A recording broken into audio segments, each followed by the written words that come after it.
welcome you high atop the mezzanine level at Defiance High School Gymnasium, otherwise known as the Dog Pound, as it is night number 2, the consolation and championship matchups of the 2025 DPT Classic. We've got plenty of great girls basketball action for you over the next 2.5 hours. Brent Balbinot alongside Scoop Miller. Scoop, I know you weren't here last night, but man, we had 2 blowouts. But the cream has now separated itself. We will break down the championship match, unbeaten Archibald taking on Ayersville, but that will come after our consolation championship, about 13 minutes away from tipping it off, as Defiance and Sonora will try and salvage a game here, and make no mistake about it, both teams are hungry. They don't want to go 0-2. Well, no doubt about it, and both these teams know each other so well. They've met in each of the last 4 DPT Classics. And the Rams own a 4-0 advantage in the last 4 years. So you know Defiance is hungry to get it done, snap that skid against the Rams from just down the road. We talked about it last night. We'll go ahead and now officially mention it again pre-tip-off. But Defiance will be playing without the services of senior point guard Jamie Buzz Rollins. Again, she's being held out for precautionary sake. It is nothing serious. She is expected to be back in uniform next week. But right now, better safe than sorry. The WBL run and the postseason is more important than winning a couple games in December. I understand, and that's tough when you have to sit her out because she brings so much to the table for this Bulldog team. But sometimes you got to look at the big picture, and I think certainly that's what Coach Lewis is doing. So under precautionary circumstances, she'll be sitting out, but that gives other kids an opportunity to step up. As a coach, you want to see who's going to respond. Well, there's a couple freshmen in the starting lineup. We're going to break down the starting lineups in just a second. But before we do that, let's also preview Tenora. The Rams now 1-4 under first-year varsity coach Doug Plassman. He's been a long-time junior high coach. As a matter of fact, over a decade, 14 seasons. But this is not the last 2 to 3 years roster for the Rams. So they graduated a couple of college players last season in the likes of Julia Durfee, who's on at Bluffton. Awen Blanchard went to Owens. And Nova Oakley, while she elected not to play college ball, wanted to follow her dream of being in the medical field. You just don't replace a 1,000-point career scorer. This is a team that is trying to find itself with a lot of youth on the roster. Well, you're right. When you lose that much experience, you're going to have some growing pains, I think, early on, but you're trying to put the pieces of the puzzle together. And the main thing is that you want to see who's going to go out there and compete the moment they step on that floor. So certainly a whole different Tenora team from a year ago. But if you know anything about Rams athletics, they're going to come and compete. They're going to grind things out.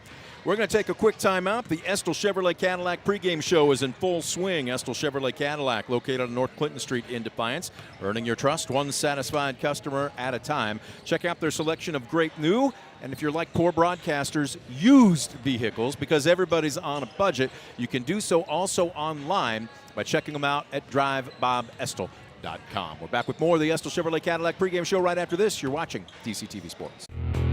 Estill Chevrolet Cadillac is this area's new and used car headquarters, earning your trust one satisfied customer at a time. Estill Chevrolet Cadillac, North Clinton Street in Defiance, and online at drivebobestill.com. For the past 70 years, Midwest Community Federal Credit Union has been your financial partner, helping you achieve your dreams and secure your future. Midwest Community Federal Credit Union, with locations in Defiance, Bryan, and Napoleon. Find out more at midwestcommunity.org.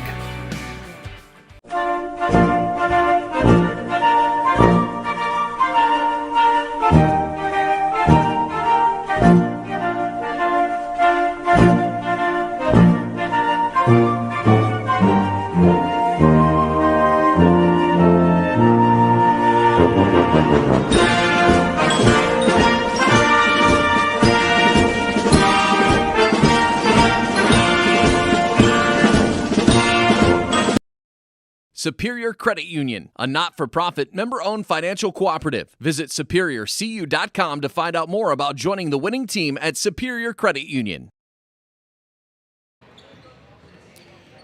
We welcome you back to the Dog Pound as the Estel Chevrolet Cadillac pregame show continues on DCTV. Brent Balbanon alongside Scoop Miller as we've got the consolation championship of the 2025 DPT Classic here on DCTV. Tonight it will be the host. It will be the Bulldogs of Defiance taking on the Tenora Rams. Let's go ahead and take a look at your starting lineups this evening. They are brought to you by Baker Schindler Company, serving the area proudly with the highest quality contracting services for nearly 100 years. Baker Schindler Company of Defiance and Paulding. You can check them out online at baker-schindler.com. Let's go ahead and take a look at the starters first for the host Defiance Bulldogs. No surprises from what we saw last night. Will be the same starting five. There you go. And we'll take a look. First things first, Aislinn Troyer, the freshman at point guard, really has been given her baptism by fire. She scored 4 points last night. But, Scoop, I'll be curious to get your take on her. She does not look like or play like a freshman. Very aggressive. The future is going to be very bright at that position. Well, she has a great upside, and I think if you want to play Defiance, you want to play her early because she's one of those competitors just going to improve, I think, day in, day out. The more reps she gets, the more experience she gets out there. Wow, she's going to be a fun one to watch. Nadia Leatherman fouled out last night, but they're expecting her to, again, bring that tough, tenacious defense to the court. Leatherman, again, standing in, the 5'6" junior. Isabella Rollison had a quiet evening last night. Coach, as you and I were talking to Coach Lewis before the game, she only had 4 points last night. He said she's just got to be more aggressive. As she goes, so goes the rest of the roster. Add another freshman at the power forward spot, Aliana Stance. Stance standing in at 5'10". Again, just a freshman. So it's 2 freshmen in the starting lineup here this evening for Tenora. And then in the middle, look out. She goes into beast mode the minute that whistle sounds. Alexandra Fernandez. She was the only Bulldog last night in double figures. She had 13 points. She is a tough cover. Well, she is. She's that competitor, can give you a double-double, I think, just about each and every night. So she's averaging 12 rebounds a game. It's going to be a key, I think, for Tenora to try to keep the clamps on her, keep her off the glass. A tough task indeed. On the flip side, for the Tenora Rams, led by head coach Doug Plassman, they are 1-4 on the young season, and they were in it for a half last night against Ayersville, but just simply could not get the lid off the basket as they fell 50-20. Starting lineup, at the point, it will be another freshman. You've got the future at both points here this evening. Addison Dominique, and again, very aggressive, very smooth handles. The game's still moving a little bit quickly for her, but I'll be interested to get your take on her because she is a good-looking young athlete. Ella Homeyer at the off guard will get the starting nod. Homeyer again last night. Basically, the scoring was few and far between last night for the Rams. When you only put up 20 points, it's going to be difficult. Homeyer, though, one of the leading scorers. She averages 9.5 points per ball game. Hadley Spieth will be at the swing. Spieth, best handles on the roster, and they want her to be a little bit more aggressive off the dribble drive. Christina Meyer will get the starting nod at the power forward. And in the middle, this is going to be talent on talent. Another tough physical center in Madison Spangler. Spangler, again, coming into this evening's contest, averaging 9 points per ball game. Those are your starting lineups, brought to you by Baker Schindler Company. Time now for a look at your keys to the game, brought to you by Northwest State Community College. Northwest State Community College, your key to great career opportunities begins with a great education at Northwest State. Visit northweststate.edu or give them a call at 419-267-1320 today. Let's start with the keys for the hosts, the Bulldogs. And Scoop, what do they need to do to walk out of here with a victory tonight? Yeah, I think for Coach Leroy Lewis and his squad, it all comes down to knocking down shots. No secret in high school basketball games. A team that has the highest shooting percentage wins a little bit more than 75% of the time. That will probably hold true tonight. They're going to have to knock down those open looks when they present themselves. I think the other key is going to be rebounding. With your team that you've got some injuries to deal with right now. Points have not been easy for you. I think you got to jumpstart that offense by getting some second chance points and second chance opportunities. Then on that flip side, you certainly have to keep Tenora off the boards, hold them to one and done. And if Defiance can get it done in those areas, they can pick up their second win here of the young season. On the flip side, for the Rams, they come into this one as a heavy underdog, but at the same time, it's not the size of the dog in the fight. It's the size of the fight in the dog, but it starts with taking care of the basketball. Well, they have to. I think Defiance is going to come out and try to really get some pressure up top. And again, you have to minimize those turnovers, especially live ball turnovers that can lead to runouts and easy transition looks at the other end. I think the other key tonight for the Rams is win the paint. You mentioned it, Brent. They only scored 20 points just 24 hours ago. And if you're struggling putting the ball in the hoop, you've got to find ways to get touches inside. You've got to find ways to get points in the paint. If the Rams can get done in those areas, they can pick up their second win here tonight. And it's ironic because it wasn't a matter of shot selection last night for Tenora. I don't think they really took probably more than just 2 or 3 what you would consider bad shots. They got good looks. They didn't fall, and that's when you hear the term quicksand being used.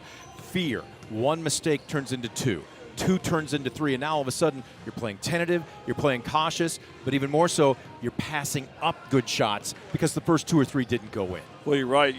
We've all heard it before that get that snowball effect. Sometimes when one shot goes in, not only does that person shoot well, your team starts feeding off that. But the same could be true on that flip side. When you miss some bunnies, you miss some opportunities, then you start overthinking. And the last thing you want to do as a shooter is be thinking about the last shot. You just have to be thinking about the next one, and you got to have that confidence. So again, this ought to be a great battle. You mentioned it, Brent. Both these teams hungry for a W here tonight. We're going to take another quick timeout as the colors being unfurled over half court. We're going to get set for the playing of the national anthem, and then it will be tip-off, the consolation championship of the 2025 DPT Classic on DCTV Sports. We have it right after this.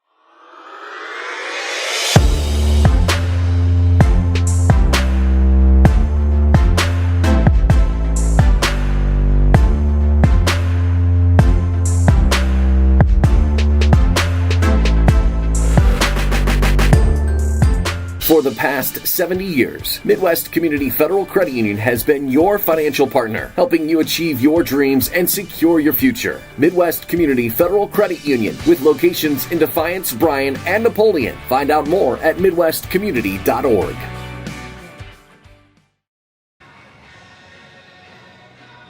You were probably in high school when this tune was popular, weren't you? A little Hang On Sloopy. It's been a couple years ago. Timeless classics, ladies and gentlemen, just like the man to my left. We welcome you back to the Dog Pound, Defiance High School, as we are getting set for the consolation championship of the 2025 DPT Classic. This is a great 4-team tournament. It kind of gives you a little bit of postseason feel, despite being still very early prior to the non-conference season for all 4 teams that participate. We also want to recognize the officiating crew here this evening. You can see them over at the scorers table there. We've got a local but very experienced crew. They are led by Abby Moore, Paul Stoll, there you take a look at them, and Jeff Ressler.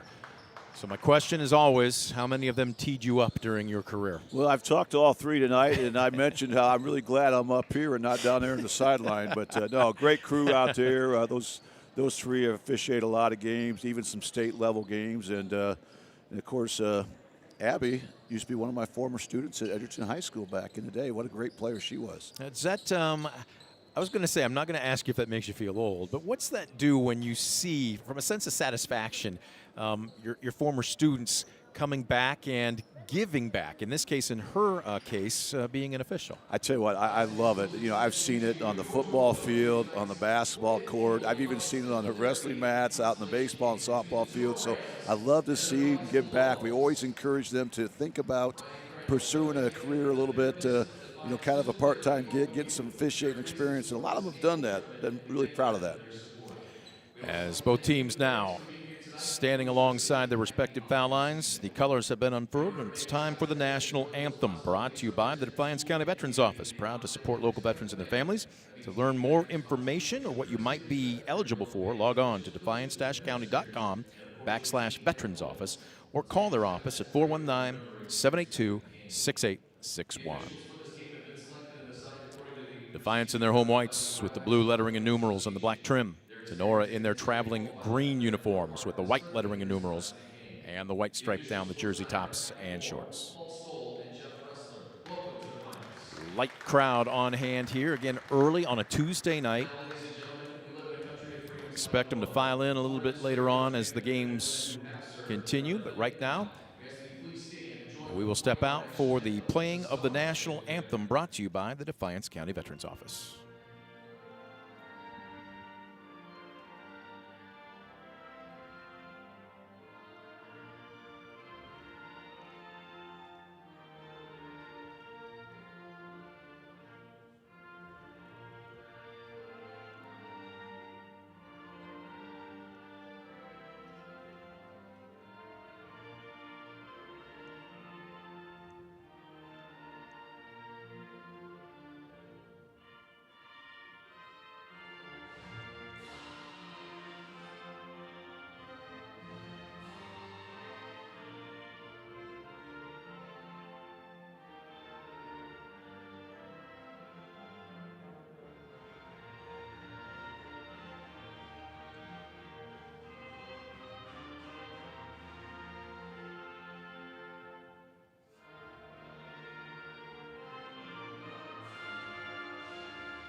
National anthem in the books. And again, our thanks going out to our underwriter for the Defiance County Veterans Office.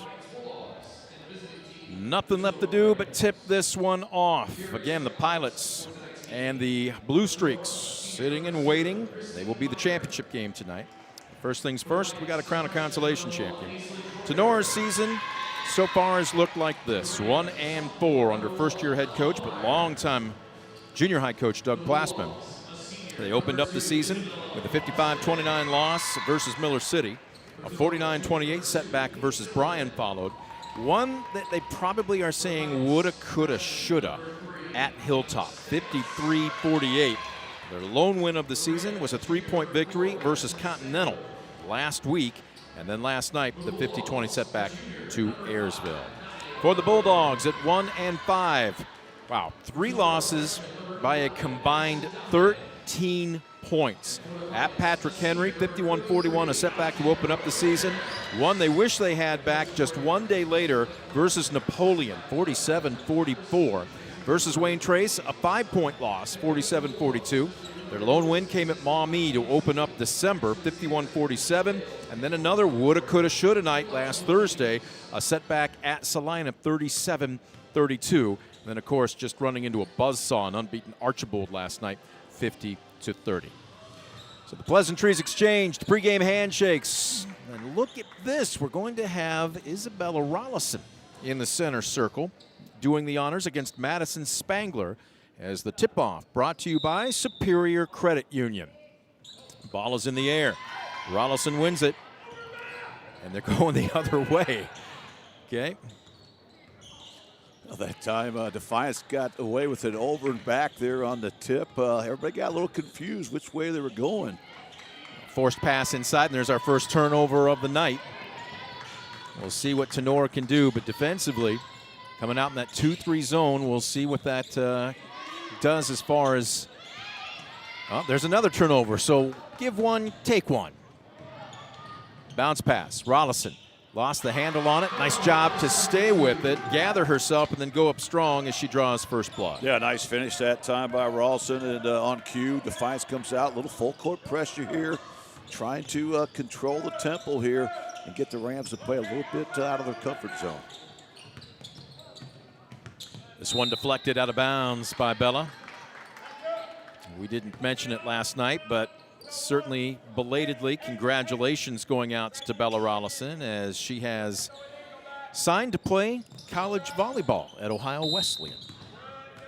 Tremendous athlete. I know she's planning, at least I believe she's planning to play softball as well. She's just one of those great all-around athletes that every school seemingly has. No doubt about it. I'll say this, since I coached her dad, a whole lot better than her dad was back in the day. So congratulations to her. She's put a lot of work in to have that type of success that we've been blessed to watch over the years here at Defiance. Well, they want her to be aggressive tonight. Speaking of aggression, Leatherman drives but is cut off baseline. Kicks it back out, Stance. That goes skimming off the front of the iron, and I know that's the freshman in her. Whoa, and a little help out of bounds. Spangler wanted a foul as Fernandez fell down and into her, and that's just a tough call, but it will remain Defiance basketball. Well, that just shows you're going to have to be physical tonight. These officials do a great job. They're going to let you play a little bit, so you have to play through contact, strong with the basketball. Stance in between the circles. Leatherman will back it out. Holmeyer draws her. Leatherman drives and dishes. Long three, doesn't catch anything, and Addison Dominique, the other freshman point guard on the floor. And look at her run.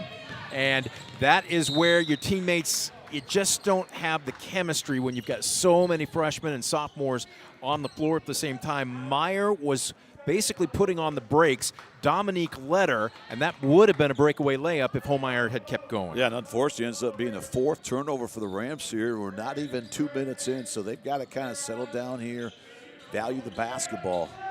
I may have inadvertently said Holmeyer. It was Meyer, excuse me. As a long three, Troyer goes up strong. Long board kicks out to Spangler. And a rare opportunity for a fast break here. Here comes Holmeyer. Crosses over. Nice job by Spangler to set a little bit of a screen. As that one rattles in and out, and once Fernandez gets her hands on it, you're not going to get it back from her. Although an errant pass throws it away. Both teams selling hot, but maybe not quite tasty turnovers by their coaches. Yeah, right now both teams trying to come out super aggressive, and it's resulted in a few kind of rush mistakes here, especially with the passing game. Trying to inbound, flirting with 5. Nice job by Spangler to cut around the top. They lose her, and that's an easy basket for the equalizer. Oh, that's a great X out of bounds play that time. Good patience. They let that play develop. Ends up being an easy deuce there for the Rams, and they're on the board. Rollison on the drive, dishes. Troyer had an open three, but elects to pass it up. They'll back it out. Again, Tenora wanting to make sure in particular they keep Spangler out of foul trouble will promote this 2-3 zone for the bulk of the game. Good perimeter passing. Rollison opens up, but it's off the mark, and a nice weak side board by Troyer. Great feed. Rollison gets swatted by Dominique, but there's Troyer. My goodness, she is a water bug. And this time, what was it, about the fourth, maybe the fifth charm? Fourth time, I should say, is the charm as Rollison drains the jumper. Great job by Rollison. I like how she was able to break the defense down. Even though she got rejected, she relocated. Here's a steal and a 2-on-1 opportunity for the Bulldogs. Stance on the drive, and she draws the foul. How many turnovers does that make for Tenora right now? That's 5 turnovers here. We're not even, 3.5 minutes in, so they're averaging more than 1 a minute. But credit Defiance. I like how they're trying to set the tone here with their defense. They've been the aggressor, and now they'll get a pair from the stripe here. At the line, Stance drains her first. Stance averaging 10.8 points and 7.8 rebounds as a freshman. Imagine how high the ceiling is for her. So this one rattles in and out, and the lead remains 3. Pass was a little late, but Dominique tracks it down. Pump fake. Zimmerman on the drive baseline, and it's out of bounds off the Bulldogs. And we've got a pair of substitutions checking in for Tenora, as Tegan Billing will check in. Billing, a 5'7", you guessed it, freshman. And this one off the inbounds. Hadley Spieth got a good look but couldn't find it. Holmeyer being aggressive but is cut off on the baseline. A lot of congestion in that corner. Spangler turning but right into Fernandez. Good luck moving her. And they'll kick it out. See if they reset the offense here. Spangler from the high blocks goes begging off the left side. Good crash though by Billing. Open for 3 at the top of the key. Little short by Spieth. Tenora had several opportunities there, but Scoop, much like last night, the iron unkind as Dominique with the steal. The pace is picking up. Not exactly effective for either team as Spangler takes it right at Fernandez and draws the foul. Yeah, great job by Tenora. They're really getting some good looks offensively now after turning the basketball over 5 times early. But again, that's what they have to do. Try to attack And now they'll get a chance to cut into this 3-point deficit. First of 2 off the side of the rim. Around the world, it kicks out. Spangler is a 58% free throw shooter, but right now, Scoop, we're barely halfway through the first quarter, but I'm looking at her just gasping for breath, hands on hips. She has spent so much energy at both ends of the court against Fernandez. She drains 1 of 2, pulls the Rams to within a pair. Troyer driving baseline, a great dish. Leatherman spots up for 3, off the heel of the iron. Spangler, strong two-handed board. Good transition D, though, by Defiance. 5 white jerseys all get back. Launching for 3 on the left wing, and Hadley Spieth was a West Banco three-pointer.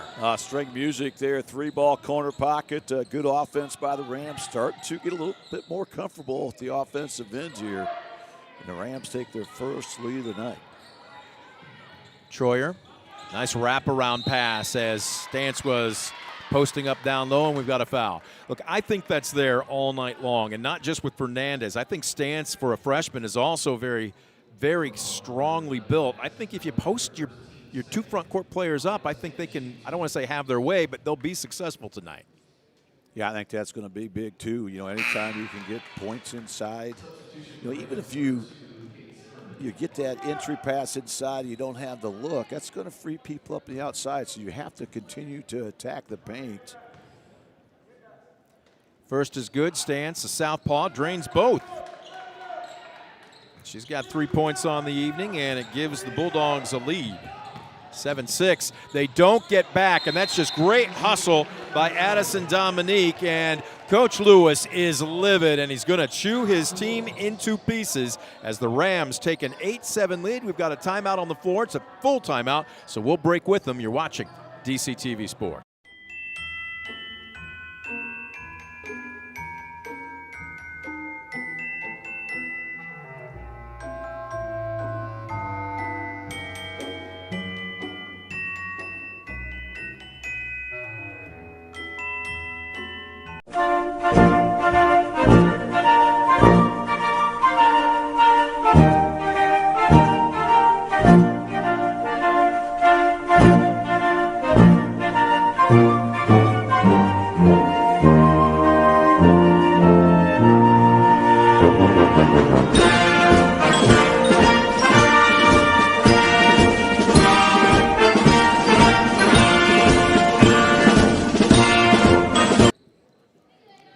Buzzer sounds, 2:45 left to go in the first quarter. We welcome you back to the Dog Pound. Brent Balbinot, Scoop Miller, consolation championship of the DPT Classic. Nip and tuck in a slow-moving ball game. 1-4 to Nora, leading 1-5 Defiance. Rollison with a bounce pass to Leatherman. Good perimeter passing. Troyer stops and pops and banks one in. We saw glimpses of that last night, Scoop. And as a freshman, as she gets more and more confident, man, look out. She is going to be headaches for WBL contenders the rest of her career. Well, that was a great first step and a great finish. And here Defiance is able to get the tie-up. The Rams will own the arrow, so they'll maintain possession and won't get credit for the turnover. But right now, Defiance defense really doing a nice job here. The inbound, and Homeyer gets it right back as they flashed her high blocks. They'll back it out. An airmailed 3 attempt from Zimmerman. Rollison tracks it down. And Brent, we're 6 minutes in. We've already had 4 lead changes and 2 ties. And how many turnovers? We've had 8 turnovers, 5 by the Rams, 3 by the Wow. Bulldogs. Oh, look at this move here. Oh, French pastry by Alexandra Fernandez with the reverse lay-in. Oh, that was sweet. Big time move by the senior. One for the highlight reel. 11-8. Dominique, crisp passing right now around that perimeter by Tenora. They're working it quickly. That one a little too hot, and who was the last to touch it? They're going to say out of bounds off of Billing. Now that'll be another Ram turnover, so credit Defiance. Nice job. Constantly keeping pressure here on the Rams. You know, we're almost 6 minutes in, actually a little over 6 minutes into this ball game. We've got an 11-8 score, so we've got some offense, but has either team really established a tempo in your opinion yet? Not yet. Right now, both teams have had some spurts, but we've also been plagued by turnovers, and there's one more as Paul Stahl whistles for the steps here. Happy feet that time by Defiance. Bulldogs now with 4 turnovers. And what's been a kind of a heavily turnover game here in the opening, not even 7 minutes. We've had to combine 10 turnovers now. Dominique stutter steps on the drive. Didn't get the friendly roll, but again, you see the freshman there. Good aggressive move. Long skip pass. Rollison open for 3. Was that ball maybe partially tipped? It goes out of bounds, and it will be Tenora basketball. Well, apparently not. So good job by the Rams. Yeah, their 2-3 defense doing a nice job forcing Defiance to go over the top right now. But the one difficult task about playing his own defense can be rebounded out of it. We'll see how that unfolds here as this contest unwinds. Dominique crosses over. Far corner Billing, keeping her dribble. Kind of lost the handle on it. That's a great catch and shoot by Dominique, the iron unkind. I believe is that Spangler down there with a strong two-handed board. Foot on the line. Billing can't find the range, and here's Leatherman in the open court. 1 against 3. She doesn't care, but can't finish with the left hand. Troyer's there for the follow. Still nothing doing. And Tenora dodged a bullet. Good hustle play by Troyer to come up with that offensive rebound, but they come up empty. And we got a whistle and a travel and another unforced turnover by the Rams. Right now, Defiance just 10.7 to go, so they need to push it up here. I don't think they recognize the clock. Nope. 6 seconds, 5 seconds. They haven't crossed half court yet. Leatherman kicks it into a second gear. She'll launch a 3. It's off the heel of the iron, and that will do it. The basket is waved off. It will not count, and we have played through the end of the first 8 minutes. The hosts leading by 3, Defiance 11. Tenora 8 back with second quarter action right after this. You're watching DCTV Sports. When a fire or natural disaster throws a penalty flag, let ServiceMaster Restore work for you. Anything from minor cleanups to complete overhaul and rebuilding. Contact ServiceMaster by McCann. Discover affordable transfer opportunities at Northwest State. Start here and save thousands on tuition. Our advising team will help you get your credits transferred. So don't wait another minute. Get started today.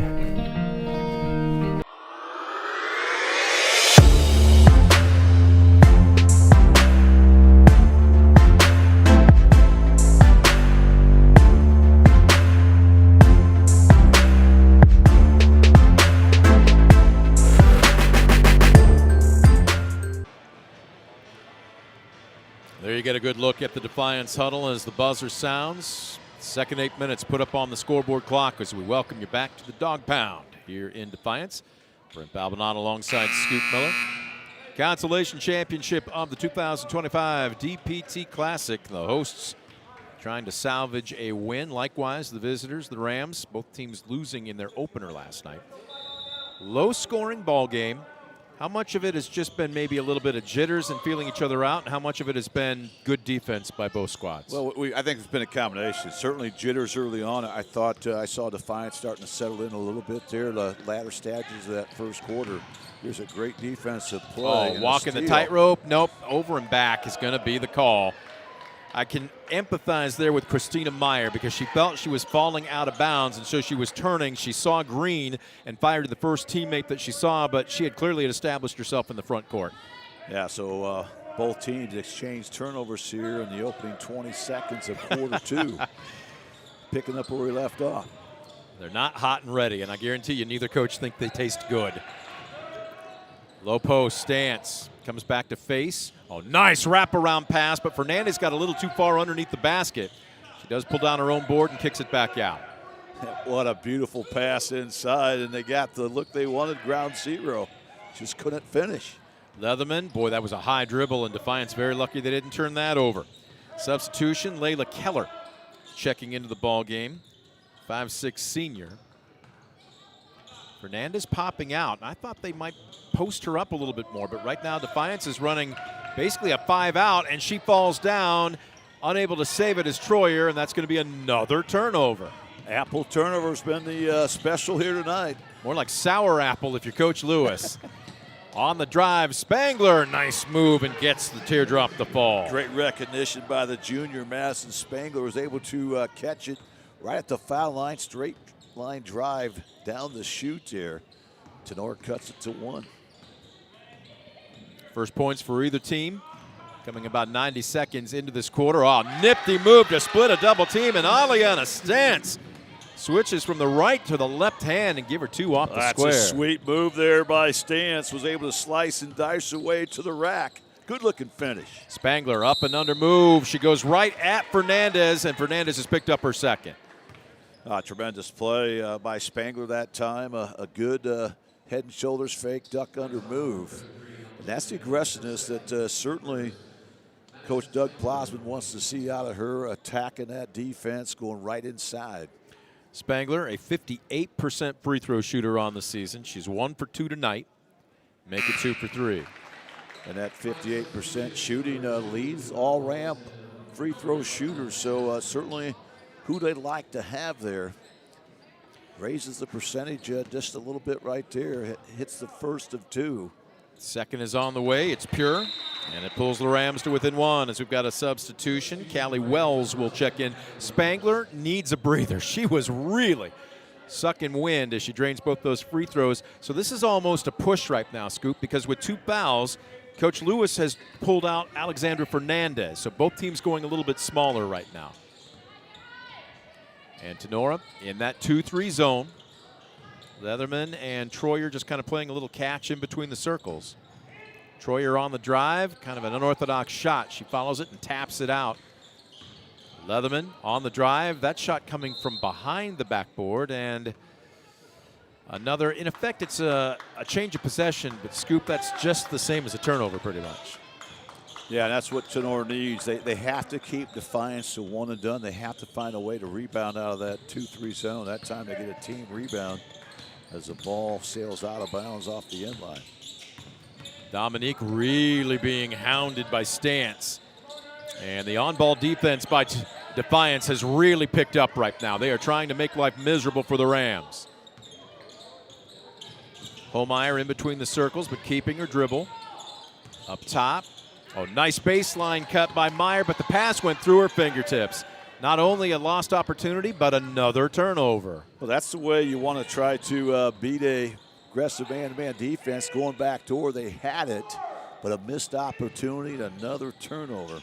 Stantz, low post, turns around, and it pays to be a lefty posting up on that side of the block. Give her 2 more.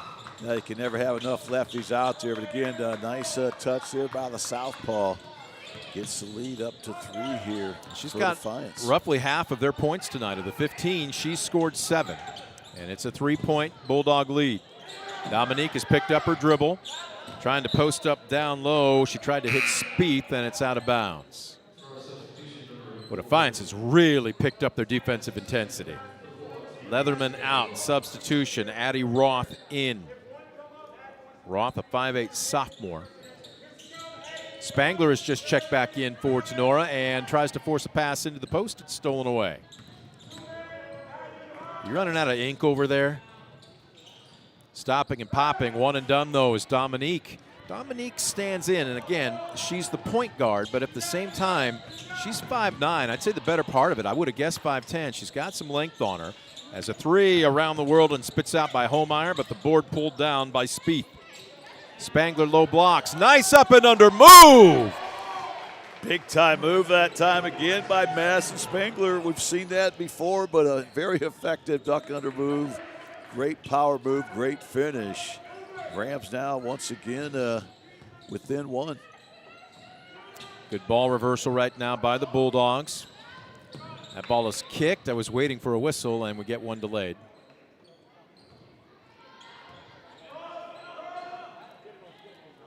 Rollison will inbound on the baseline. And Tenora won't put anybody on her. They're just going to kind of hang Spieth out in the middle of the lane. And now she'll match up on Rollison. Troyer will back it out, keeping a waist-high dribble. Roth almost lost that ball. They're screening the zone, the top half of it here. We're seeing a chess match between both these two coaches. That was a good look, but Rollison couldn't get the friendly roll. And how about this? A chance for the Rams to take their first lead of the ball game this trip down the court. Oh, that is going to be a heat check. It skims off the front of the iron from Wells. And I'm looking at Coach Plasman, and he's just kind of biting his lower lip I think he would have preferred his team run a little bit more offense there. Yeah, they had an open look, but that was one of those looks kind of in transition where you have to hit it because you're not going to get an offensive rebound off it. Unfortunately for the Rams, long rebounds bounced it out of bounds. So Defiance now the chance to make this a 2-possession game. Rollison, 19-footer. Off the mark. Stance with the garbage putback. She's having herself a game. Yeah, right now, Defiance doing a great job. That's her 5th offensive rebound here this opening half. Holmeyer drives, fades away. Pretty move. Yes, it was. Great job by the sophomore. Got good dribble penetration, a little bit of spin, and nice job using the window. Tenora hanging tough here once again. Cuts it to 1. Just can't quite get over that hump here in the second quarter. Roth open, stops and pops from 15. Air mails it. Rollison with the board, and she'll earn herself a trip to the free throw line. Great job by Rollison. Once again, Defiance doing a great job of hitting the offensive glass. 6 rebounds at the offensive end now for the Bulldogs. And Rollison will get rewarded as she'll head to that free throw stripe. Dominique picks up her second. Rollison at the stripe. Connects on her first. Well, after scoring 4 quick ones in the first quarter, she'd gone quiet. And this is her 5th point of the night.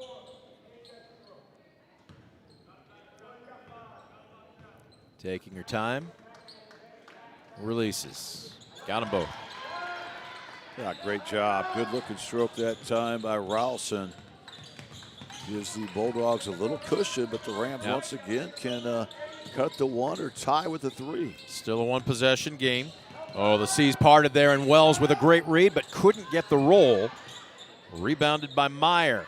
Loose ball. Who wants it? They're letting him play, and Ross stepped out of bounds. They're going to call a travel, but either way, it was going to be a turnover. Yeah, the Rams had an offensive rebound, just couldn't quite get enough control. Credit Defiance, put a lot of pressure on after that offensive rebound. $1:45 left to go in the half. Holmeyer on the drive. Spangler, 1 foot inside the arc. It hits the side of the backboard. There's a scrum in the middle of the paint. Who wants it? What's our call? It's got to be a travel. It's got to be a jump ball. It stays with Tenora. Tenora now with 3 offensive rebounds in this second quarter alone. So the Rams doing a great job trying to extend possessions by hitting the offensive glass.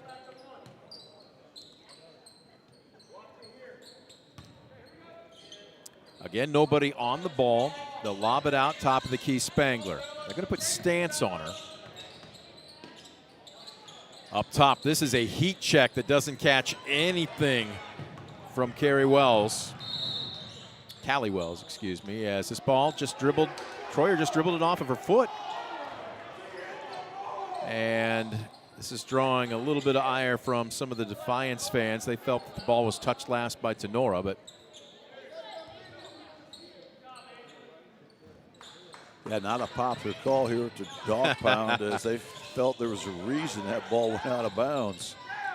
I'll tell you what, the Stripes have let him play tonight. Not a lot of whistles. Spangler, nice reverse pivot, but she couldn't finish with the right hand. Stance makes it 1 and done.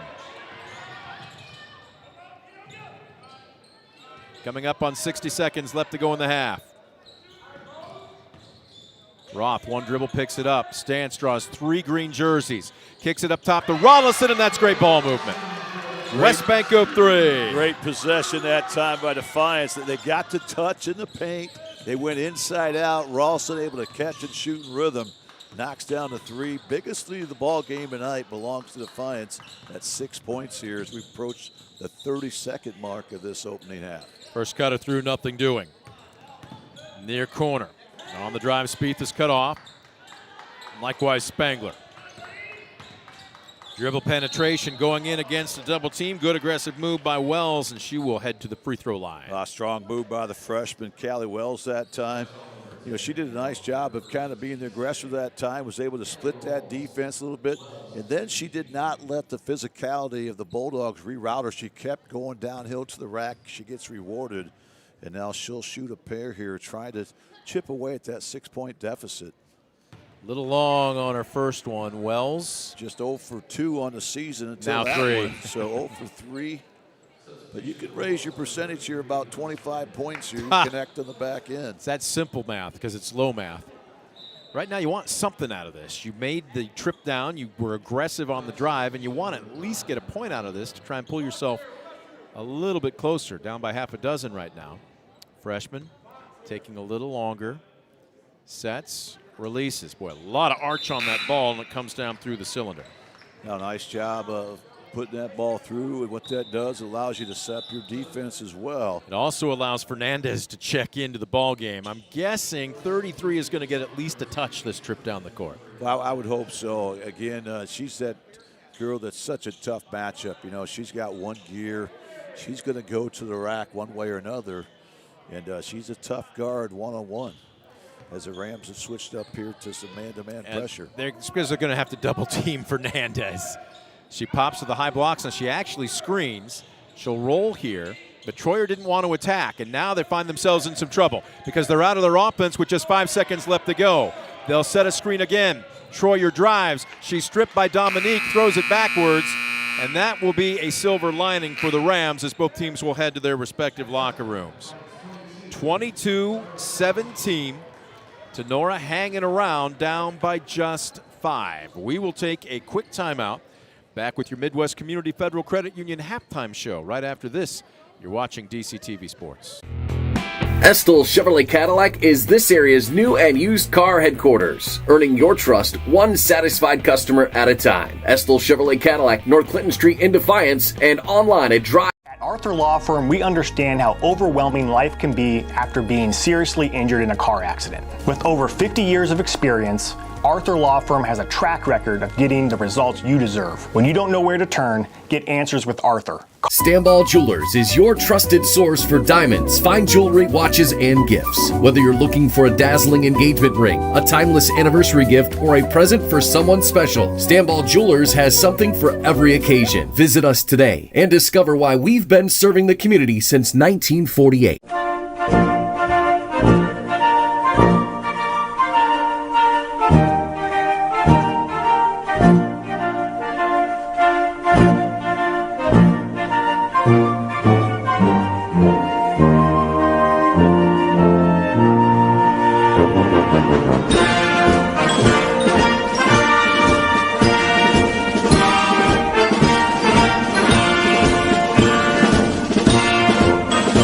Discover affordable transfer opportunities at Northwest State.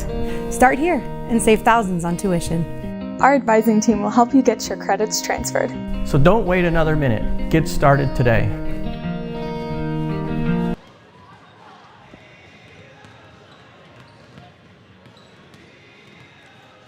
At the half, consolation championship of the 2025 DPT Classic, and it sees the hosts, Defiance Bulldogs, leading the visiting Tenora Rams by 5, 22-17. Brent Balbinot alongside Scoop Miller.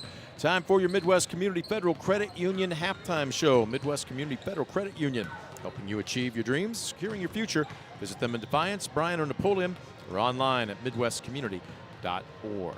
Well, let's take a look. Let's start with points. This is your Arthur Law Firm Stat Tracker.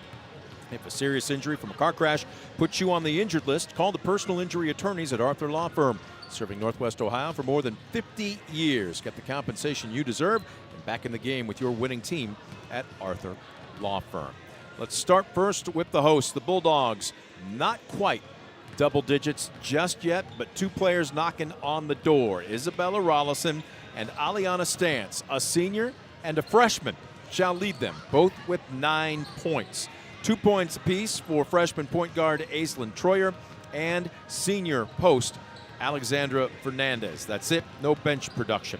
On the flip side, for head coach Doug Plaspin and the Tenora Rams, 9 points for starting center Madison Spangler. She was able to pick up half of that in the second quarter when she got Fernandez in foul trouble and she had to sit with a pair. After that, though, the production drops off considerably. Hadley Spieth has drained to 3. 2 points apiece from freshman point guard Addison Dominique and Ella Holmeyer, and 1 for 2 from the charity stripe for freshman Callie Wells. That is your bench scoring. What do you have for board work for both teams? Well, in the opening half, Tenora had 12 rebounds, 5 of those offensive. And then for Defiance, they had 16 rebounds with 6 offensive boards. So I think a concern coming in for Coach Lewis was the boards. He has to be pleased the fact they were up 16-12 at the intermission. On the turnover side, yeah, I was going to say, you couldn't wait to get there, could you? Right now, just way too many turnovers. Tenora whistled for 11 turnovers in that opening half. On the flip side, Defiance had 8 turnovers. Both teams cleaned it up the last 4 or 5 minutes of the opening half, so a little bit of improvement there, but certainly you don't have that type of margin of error to give teams extra possession, so certainly expect both these teams to value the basketball a little bit more here in the second half. All right, so let's go into both teams' locker rooms, and let's start with Defiance. And if you're Coach Lewis, how do you attack that Tenora 2-3 zone?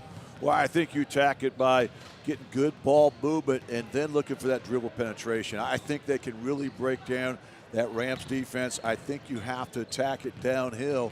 And then if you force those double teams, go inside out. We saw that work to perfection when they went inside out to Isabel Rowson, where she spotted up there for that nice 3 there on the right side on the wing. So looking for a little bit more of that for Defiance. I've also seen them screen the top half of that zone, though, too, with some good effect. Well, I think that's so important to screen a zone. You know, a lot of times a zone will put teams to sleep because you kind of stand in an area and so forth. And I think you have to be the aggressor. So there's nothing wrong with screening a zone. In fact, I think what that does, it gets you the matchups you want. When you come off those screens, you force the defense to make a decision. And again, if you're playing downhill, you're playing aggressive, that puts a lot of pressure on zone defenses. On the flip side, if you're Coach Plassman, you're in this. But at the same time, you cannot afford what happened last night, and that was to allow a big run or two because you just don't have the offensive firepower to fall behind by much more than probably, say, 5 or 6 points. Well, I think the message from Coach Plassman is the fact that, hey, it's just a 2-possession game right now. We all know we didn't play our best basketball right there. We left some points on the table. We missed some easy looks we should have had. And then you combine that with the turnovers. You know, we had 11 less possessions than we should have. So we get half those possessions, score twice. We're the ones that are winning right now. So again, they've got a lot of time here to make things up. And again, I think they have to feel good and confident they can come back and win this game. Do you continue to feed Spangler? And when you do you tell her to continue to attack Alexander Fernandez? Oh, my goodness. Defiance has to have an answer for Spangler in that second half. You know, she really, I thought, got some confidence there in that second quarter. She didn't get a lot of touches, but when she did, she was a tough guard. She was awfully effective. We saw a couple nice duck under moves, some great finishes. We also saw her get to the charity stripe. So look for them to try to feed her in the second half to maybe jumpstart this offense. 22-17 right now. Both the teams in the championship game are getting a quick shoot around, although not quite in street clothes, but in warm-ups. But this one promises to be a good one. We still have 2 more quarters to go before we put the cherry on the top of the sundae this evening, as it will be 6-0 Archibald taking on 3-3 Ayersville. Stick around. We are serving up a feast of basketball. We did it last night, and the buffet continues tonight. 22-17 right now at the intermission. Defiance leading Tenora. We'll take a quick timeout.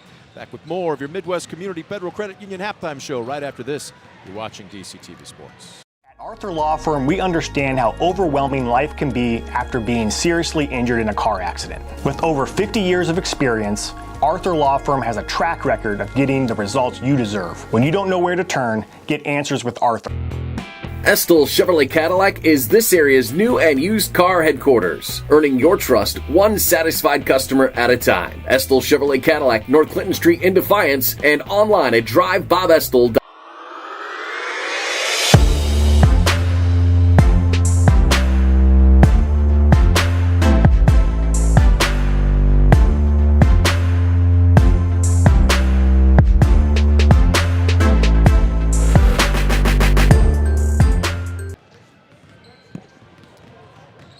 About 2 minutes and 15 seconds, we will be resuming play. Second half action of the Consolation Championship as Tenora coming out of their locker room, and they're going to try and get a quick shoot-around in.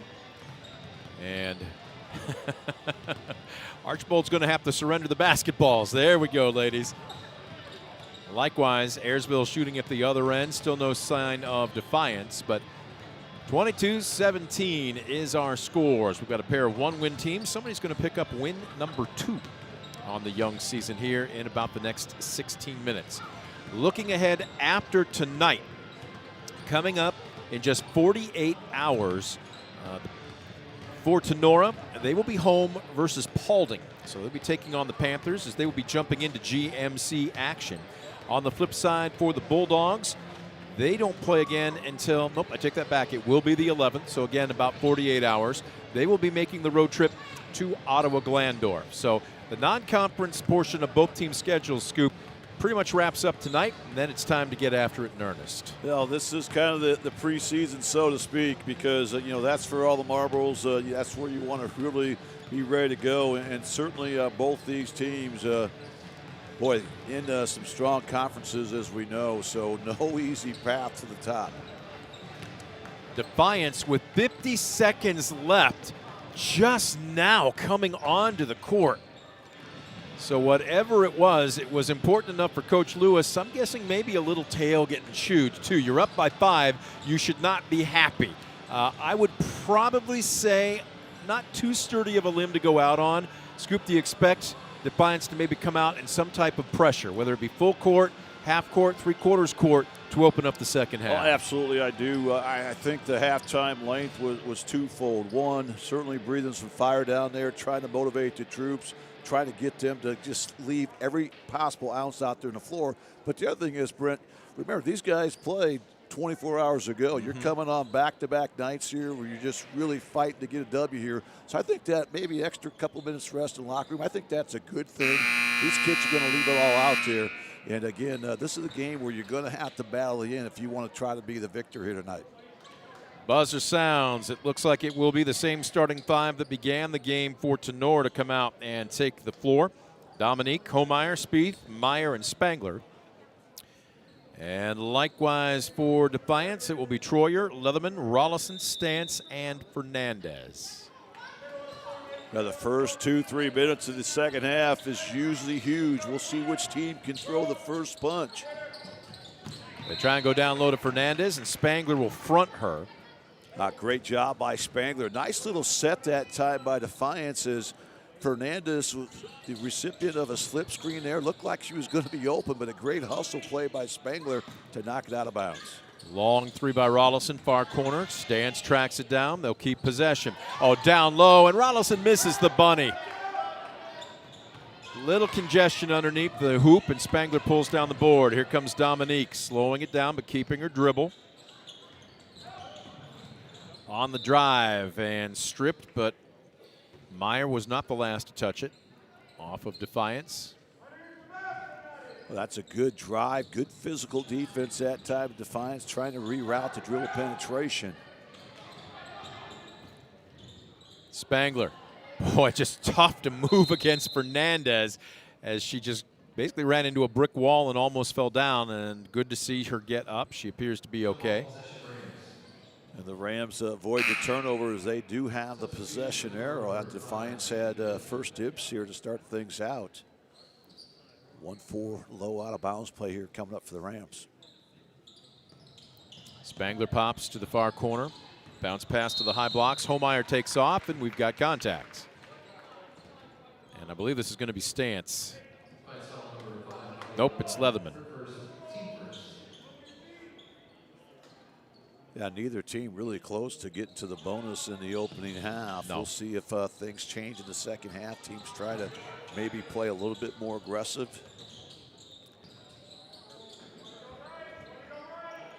Far wing just inside the arc. Spangler's going to take it hard at Fernandez, and she altered the shot. I don't know that she got a piece of it, but it was enough to affect it. Stance cleaned up underneath. Yeah, that's pretty good defense that time, I thought, by Fernandez to really bother that shot, not allow Spangler to get an open look inside. Rollison.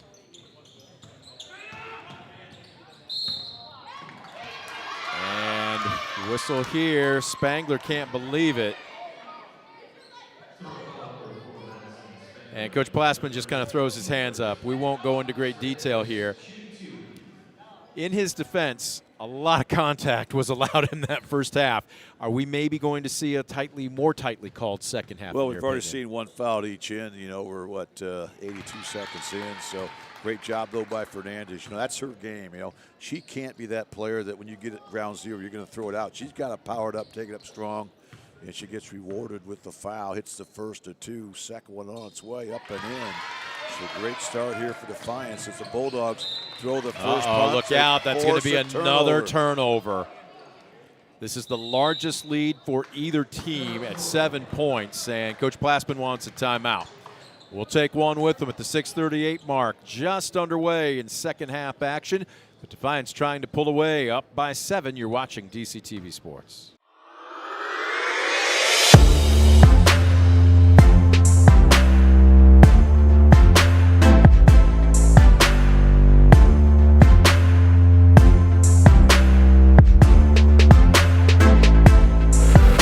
For the past 70 years, Midwest Community Federal Credit Union has been your financial partner, helping you achieve your dreams and secure your future. Midwest Community Federal Credit Union, with locations in Defiance, Bryan, and Napoleon. Find out more at midwestcommunity.org. Good look at center court. The dog pound. Trying to think. Is this place even 10 years old yet? How long ago was it that they completed the entire new campus here? You remember? Question. You're in the ballpark with 10. Yeah. I'm thinking that's got to be really close. Well, it was built to last. I guarantee you. You could walk in another 10 years from now, and it will still seem brand new. It will still seem very timely. They did a really tremendous job of not just building the athletic complex here, but the entire school at Defiance. Yeah, they really did, and time flies, so who knows, it may even be more than 10, but there's a nice runner by Ralston, rims out. There's a nice board by Spangler. Tell you what, she's asking for none, and she's giving none with Fernandez. She is more than holding her own. Yeah, she's been a huge weapon for the Rams tonight, and is that girl that can maybe get them over the hump. We'll see if they try to get her some touches down low. Well, Rollison, good anticipation with the steal. Dominique back, 2-on-1. Tremendous fast break. Great job by Rollison to hang on to it until the last moment, and then hits Troyer in stride with the bounce pass. That's just an incredible play. In fact, a couple incredible plays there by Rollison. The steal, then the nifty bounce pass off the dribble. And there's the difference between Tenora's fast break and Defiance's, because Tenora did not finish, although silver lining, Billing does draw the foul. Right now, Brent, I think the difference in this ballgame tonight has really been points from the defense. Defiance has really capitalized on the 13 Tenora turnovers. And most of those turnovers have been the live ball turnovers that have led to some transition opportunities for the Dogs. Billing misses her first. Second is on the way. Unable to make the adjustment. Spangler, though, with the board, leans in, goes up strong, give her the basket, and now she's into double digits. Well, that's a huge play there by Spangler. She gets an offensive rebound. She had no business getting it, and that was over Fernandez, who, again, has been that really workhorse on the glass for many seasons now for Defiance. Stands high, blocks, kicks it to the near wing. Rollison on the baseline drive. Couldn't get it, but look at Troyer, Johnny on the spot. This one wraps around, no good. Dominique had it. How many players had it and lost it? And it will be Defiance basketball. Now Defiance, a couple offensive rebounds on this sequence right here. We'll see if the third time's a charm, trying to stretch that lead. Oh, great inbounds pass, and Stance is fouled from behind. I believe it's going to be Billing. Great execution once again on the baseline, out of bounds. Good back cut, good patience there. That was not the first option, but that certainly was a good option. And now Defiance will head back to the stripe, trying to stretch this 7-point lead. Stance drains her first. She's now in double figures. Gave her 10. She's also 4 for 5 from the line right now. Well, she's so athletic. You know, she can hurt you in so many ways. It's got a great touch, great length, great rebounder. 2-2. String music there on the back end as well. Defiance has made the most of their trips to the foul line. They have only missed one tonight. 9 for 10 as an aggregate. And they're going to come out in full court pressure. It looks like a 1-2-1-1. And we'll see how Tenora handles it. Now, this is your point guard. Dominique, I thought, would attack there. They do release, but she goes over the top of it. Now they've got numbers. Instead, though, launching an air ball three, and they get fortunate that the long board kicks out. This is going to be another three. Well, they aren't shy as Spieth puts this one up, and we've got a whistle down low. Boy, a 3-on-1 there, though, Scoop. I thought Tenora would have been better served to have all three players converge on the basket in their lane. Yeah, I totally agree. They haven't had a lot of open looks, but they did have the numbers. I think you have to attack, find a way to be that aggressive. We talked about that at halftime, and now Defiance will have a chance to make this a double-digit game. So Bulldogs are up 9 with the basketball. Ball stolen away. Here comes Holmeyer. Crosses over once, twice, tries to kick it out on the wing. It's deflected by Troyer and out of bounds.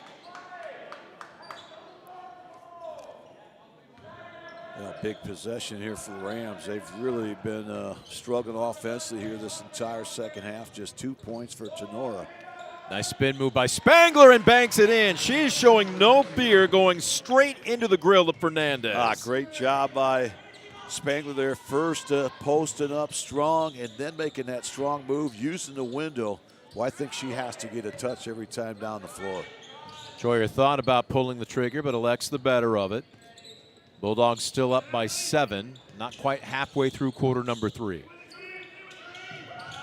Troyer on the drive, nice wraparound pass to Fernandez, and when she gets the ball that deep into the blocks, look out. Yeah, good luck trying to stop that. Great job there, Fernandez. Great answer there after that deuce by Spangler at the other end.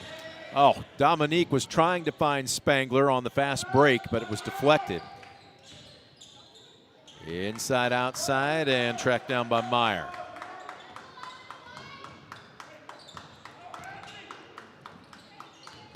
Off the dribble penetration. Spieth kicks it back out. Holmeyer drives baseline, stops and pops. It trickles off the front of the iron. Up by 9. Defiance wants to run. Chance to bust that lead up into double digits. Leatherman launches a long three. Did she take a hop? Yes, she did. That'll be a travel.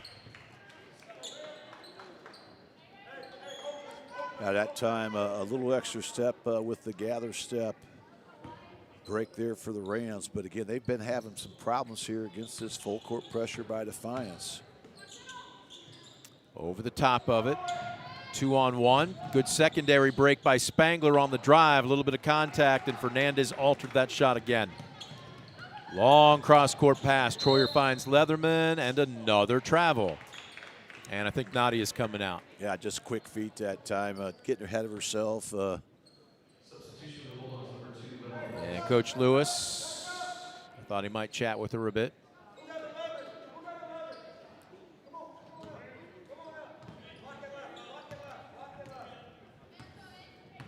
Well, Tenora's been hanging around. 7 points, 9 points, but they haven't been able to make a run yet. Now under 3 minutes left to go in the third quarter. And a whistle away from the ball.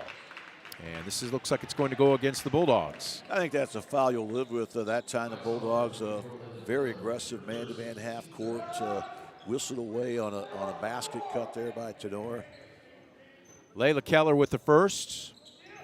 Team foul number 3. Tenora being patient. Skip pass near side. Nice feed down low to Meyer. She took the extra dribble, though, and that cost her as Fernandez has just picked her pocket. Yeah, great job by Fernandez. Another Ram turnover, but the Bulldogs returned the favor as both teams exchanged turnovers. And again, wow. Christmas gifts early. Turnovers are going to happen, but you have to eliminate the unforced turnovers. That was certainly unforced. The Rams were just kind of retreating back on defense. What do you have for both teams for the entire game so far? Yeah, right now, Defiance has 12. Tenora has 13. Baker's dozen now make it 14 for Tenora as they continue to stock their stuffing. And this one's going to be a foul. And once again, great job getting to the rack, playing downhill. As Stance will head back to that stripe where she just connected on a pair just minutes ago. See if you can get that lead to double digits here for the Bulldogs. Boy, she has been money from the charity stripe tonight. That is 3 straight here in the second half. She's 6 for 7 so far. We'll see what she can do with her 8th. How good is this kid going to be over the next 3 years? Wow. Southpaw delivers, rattles it home. 13 on the night. Largest lead of the game for either team, and the Bulldogs enjoy it, 32-21. Over the top. Now they've got numbers. Do they want to attack? Down low. And Meyer elects not to. She kicks it back out up top. Meyer, two-handed set shot for a 3. Long rebound, kicks out. Oh, look at this. Center running, and Fernandez decides to slow it down. Now she kicks it back in. Nice dish. Rodelson's underneath. Can you say point center? What a pass. Great finish. Great job by Fernandez once again. Playing the aggressor, going downhill. Tremendous. Evie Wemkin has checked into the ball game, and another Tenora turnover. I don't want to say playing with fire, but I'm trying to find a better adjective. Tenora had been hanging around, but at the same time, you just kind of got the feeling they were living dangerously, Scoop. Again, over 13 turnovers and just within arm's reach, but never able to really make a run, and now all of a sudden they find themselves down big. But Defiance has been off the aggressor in this third quarter. They're going to the rack. They're getting to the foul line. They're creating turnovers, 5 Ram turnovers now in this third quarter. And that certainly has been the difference. Points from your defense for the Bulldogs has really paid off. And now that aggressiveness is going to get them back to the stripe. That's going to be the 5th team foul this quarter on the Rams. Who are they charging this one to?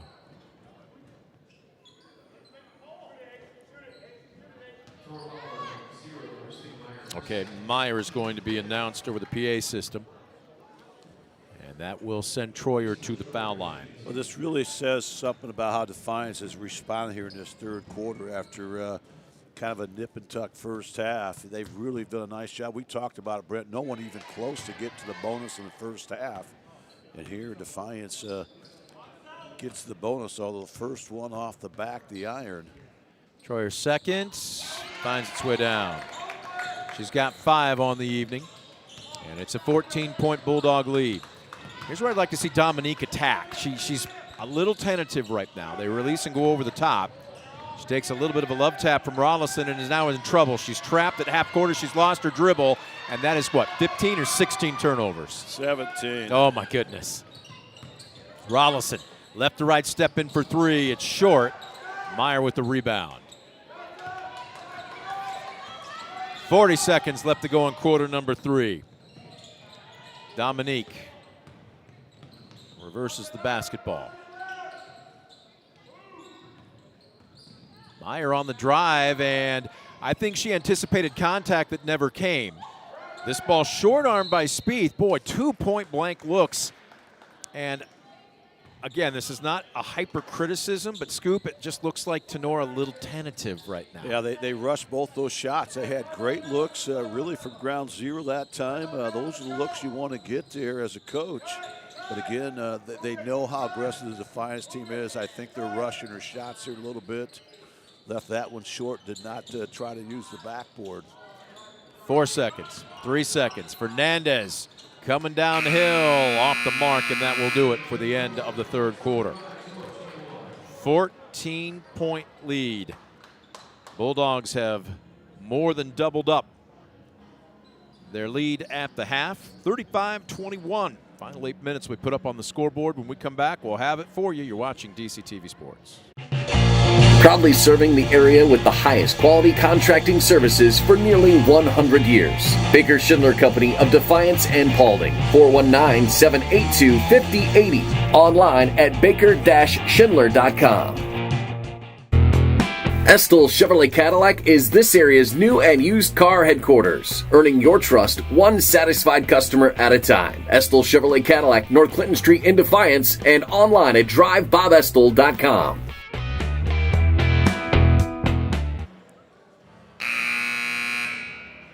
Taking a look at a somewhat exhausted Tenora huddle as Defiance really put the screws to them in the third 8 minutes of this ball game, turning a 5-point halftime lead into a 14-point lead going into the fourth and final quarter. Bulldogs 35, Rams 21. Brent Balbinot alongside Scoop Miller. Consolation championship of the DPT Classic. Stick around. We'll have the championship game 15 minutes following the conclusion of this one, as 3-3 Ayersville will take on 6-0 Archbold.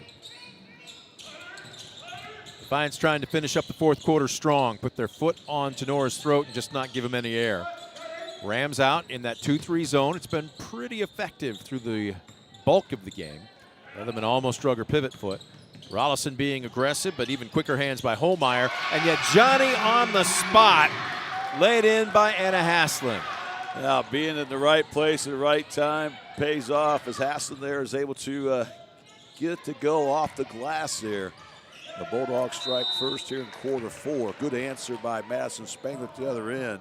She makes another strong power move inside. Can't get it to go. Fernandez is out, though, so you want to feed her now, don't you? I think you got to get her a touch every time down. You know, she's been that tough of a guard. And as you mentioned, with Fernandez out, I think that's really going to create some matchup problems for Defiance. And there you see Spangler connect on the first of two. That's her 14th point of the evening. 58% from the free throw line, misses her second. So the lead remains 15.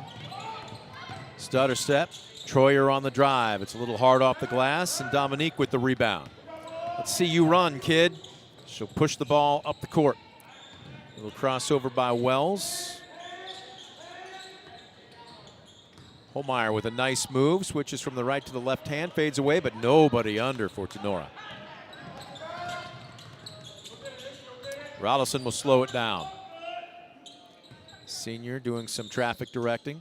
Now Hasselbring, oh, she's flashing. She's open in the blocks, but they miss her. Troyer, well, she saved that from being an over and back. That was very close. Rollison will release the basketball. I think that was partially blocked. Who touched it last? It will be Tenora basketball.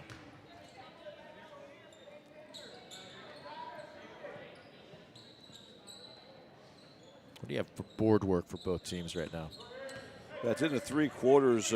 Defiance was up 21-18 on the boards. Both teams have, well, Tenora has 2 rebounds, Defiance 1 here. And here's another turnover by Tenora. Rollison right through the fingertips. What's that make now for the Rams? 18 turnovers. Oh, my goodness. They just don't have that type of margin of error. You know, if they had half those turnovers back, and those resulted in shots, we'd have a completely different game right now. Timeout being called by Defiance. Coach Lewis not happy with his team's attacking of that 2-3 zone. I want to say the ball's been sticking, but Tenora gets after you. They are young, but they are very aggressive. Yeah, it's been a physical game, no doubt about it, and the officials have done a nice job, very consistent, letting these girls play here. But as, you know, as a player, you have to make that adjustment. You have to really step up that physicality. We've seen both teams do a really good job of that, but Defiance has had just a little bit more pressure than what the Rams are comfortable in playing at, and that's been the difference. Those 18 big turnovers by Tenora, the difference right now. Well, this will be good preparation for the GMC opener for the Rams coming up on Friday night versus Paulding. Yeah, Paulding, a very athletic team. The GMC off to a great start, 2-0 this season. Leatherman splits a double team. Stance being aggressive. Now Troyer, and that ball deflected, but nice hands by Hasselbring.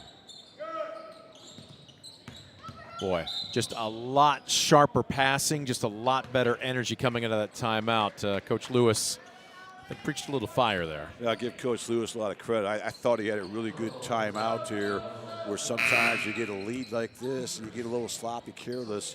He could see they really didn't have a purpose offensively, burned the timeout, and that was a great possession. Good spacing, good ball movement, and how about that nice one-on-one move to the rack by Stance. Rollison for 3. It's short. Holmeyer with the board, and she'll bring it up the court. Spangler working against Fernandez. Had a little bit more space, and I don't think she realized it, and she releases the basketball. It's deflected and out of bounds. Tenora remains in possession.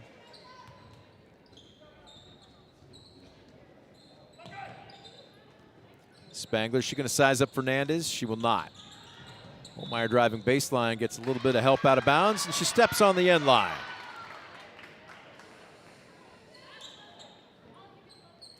Oh, Coach Plassman. You can see him just to the left in the corner of your screen there. Again, the turnovers, you just... Is that 20 now? That's 19. Okay. Look, I don't want to say it's an easy fix, but Scoop, you can identify the area that's given them problems. Take better care of the basketball, and you've held Defiance right now to under 40 points. Defensively, that's excellent, but they've just cost themselves time after time on the offensive end, and there we see Spangler, the one consistent, as she drives and lays it off the square for two. 16 points on the evening for her. We'll keep it here. It's a 30-second timeout. And again, hopefully as the game slows down, as Tenora's youngsters, especially those freshmen, become a little bit more seasoned, I don't want to say will those take care of themselves, because you do have to be mentally conscious of what you're doing and when you're doing it. But is that something that you think maybe time will help eliminate? Well, absolutely. You know, and you kind of alluded to it, Brent. You know, I think it's very correctable. You know, it's one thing where, oh my goodness, what are we going to do? You know, this is not possible for us, this team, to accomplish. But the things we're talking about is the simple things: using the trap dribble when you need to, using the jump stop, using the pivot, not going into the trap areas. You know, not trying to throw over the length of a Isabel Rowson and so forth. So those are things I think that are easy correctable once you get some reps, once you get some experience, once you get some confidence. And confidence part might be the biggest thing the Rams need right now. Second buzzer sounds, 37-24. Not quite halfway through the fourth and final quarter. And this reminder, you got a couple of teams itching to get on the court for the championship game. Well, they've been here a long time. Both those teams out here that played in the JV championship before this game started, so they were pretty much here watching that game, and now they've had to sit out another game, so they will be raring to go here. But, we still have 4:32 to go in this one. Plenty of time here as Leatherman facing a full court press. She breaks it with ease. Fernandez might have gotten away with a half. Oh, look at that! Nifty move. Again, I just love to watch her play because she's got one gear. She goes downhill, but how about that left hand there off the window? Another one for the highlight reel. Spangler trying to muscle her up and throws it away for what, the 22nd turnover now? They're getting up there. Yep. Up the court to Stance. Oh, nice crossover.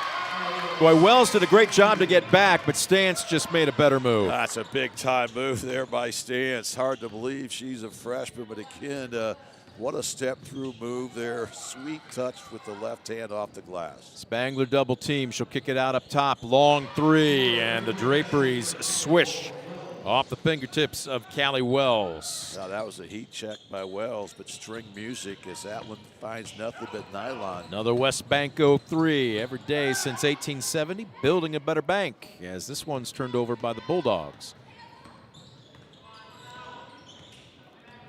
Oh, look at that. That play just kind of developing in slow motion, and Holmeyer falls down and loses it. And Rollison, situational awareness. Not the time to force it. Kick it back, run some clock, you're in control. Yeah, this is smart basketball right now by Defiance. They know that time is on their side, so they don't have to be in a hurry. Get the shot you want. Make the Rams expend some energy on defense. This time, Ralston recognizes she's got a good one-on-one drive, draws the contact, goes down hard. She'll take a little breather right here. Kate Zimmerman, the guilty party for the Rams. Stance will check out. Your Bulldog 5, and are they going to throw this away? Yes, they are. Nobody touched it. So right now it's Leatherman, Troyer, Hasselbring, Fernandez, and Rollison for the Bulldogs. For the Rams, Holmeyer will inbound to Dominique. Wells, Spangler, and Spieth. Dominique telegraphed that pass, especially with Spangler being fronted. And they're letting them play, and what do we got? Jump ball, the arrow stays with the Rams. Swarming defense right now by Defiance. They've had so many deflections. That time they get the deflection to tie up. Arrow stays with Tenora. Now the Rams really have to be efficient offensively. Just no margin of error here in this final 2.5 minutes. They tried to run Dominique through on the baseline as a cutter, nothing doing. Backdoor cut here by Spieth, and she's fouled. That's a great set that time by the Rams. Credit Callie Wells, the freshman, recognizing the backdoor was there. A little two-man game there on that right side. Nifty entry pass. And now Spieth will head to the stripe. First is on the way. It goes begging off the left side. Hadley Spieth, best handles on the roster, according to Coach Plassman. Said he'd like her to be a little bit more aggressive. She's just I'm looking for a free throw percentage here. That's field goal percentage. Where are you? Free throws. No. She hasn't made one yet. Okay, that's why I couldn't find it. There was a dash there. Fernandez going up strong, and she's just taking on the world right now. Well, again, we know what she brings to the table. She's that consistent player at both ends. And certainly well on her way to double-digit rebounds again here tonight. Easily. Question is, can she get a double-double? Right now, she's going to have to chase it a little bit, and doesn't make her first one. She's got 2, 4, 6, 8 points so far this evening. As Addison Roth will be checking in. Or will she? She will not. Now she will. After Fernandez hits her second, she'll stay in. She's 1 point away from a double-double, but we'll wait and see if she gets the opportunity. Holmeyer over the top. Right back to Spangler. Oh, wow, this is a heat check from Wells. Long board kicks out. Spangler thought about a three. Holmeyer will. A little short. Ross got the ball, slows it down as she crosses the timeline. Under 2 left to go. You can hear Coach Lewis barking out the orders on the offense. A little bit of a hip check. They're going to call it on Spieth. Well, here on out, Defiance will be in the penalty with each Ram foul. That was the last foul to give for Tenora.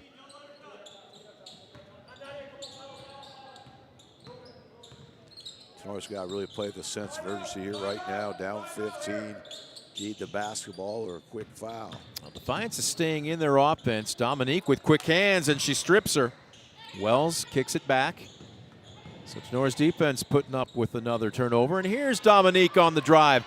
Scoop, I think that's been there more often than not. And as she gets more experience, maybe she'll get more comfortable. But I would take a guess that Coach Plassman would say more of that. No doubt about it. I think she'll recognize the fact, too, that when she has a seam like that, she has the athleticism to go to the rack and to finish. What a sweet move we just saw right there. She's got 4 points on the evening.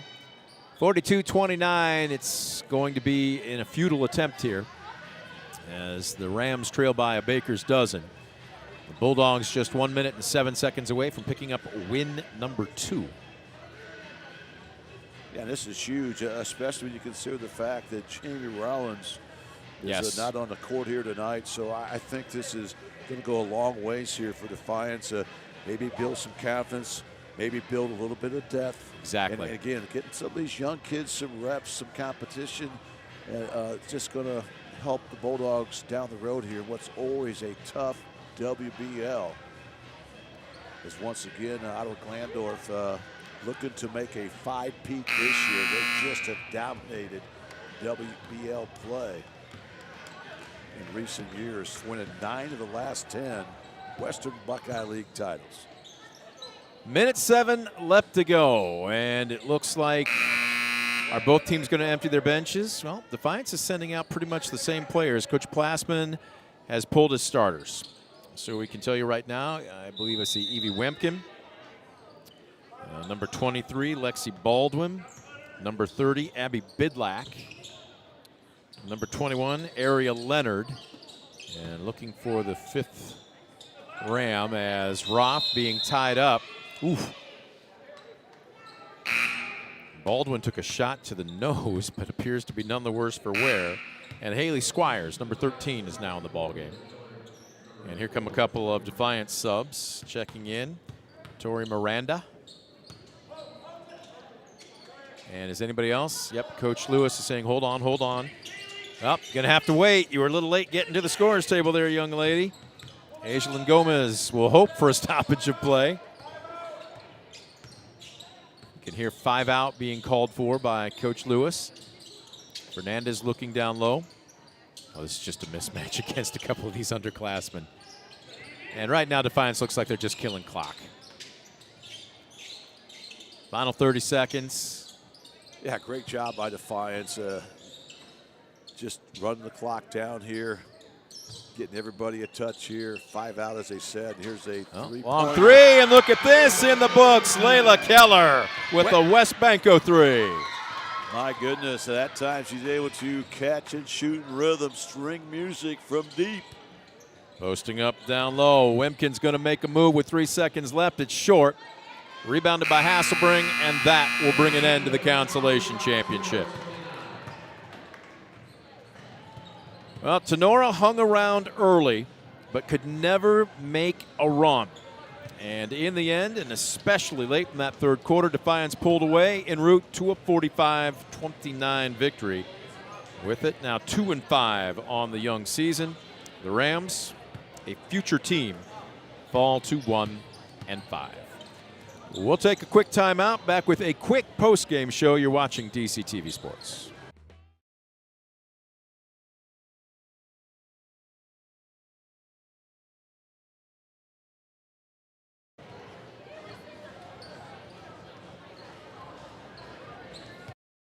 Superior Credit Union, a not-for-profit member-owned financial cooperative. Visit superiorcu.com.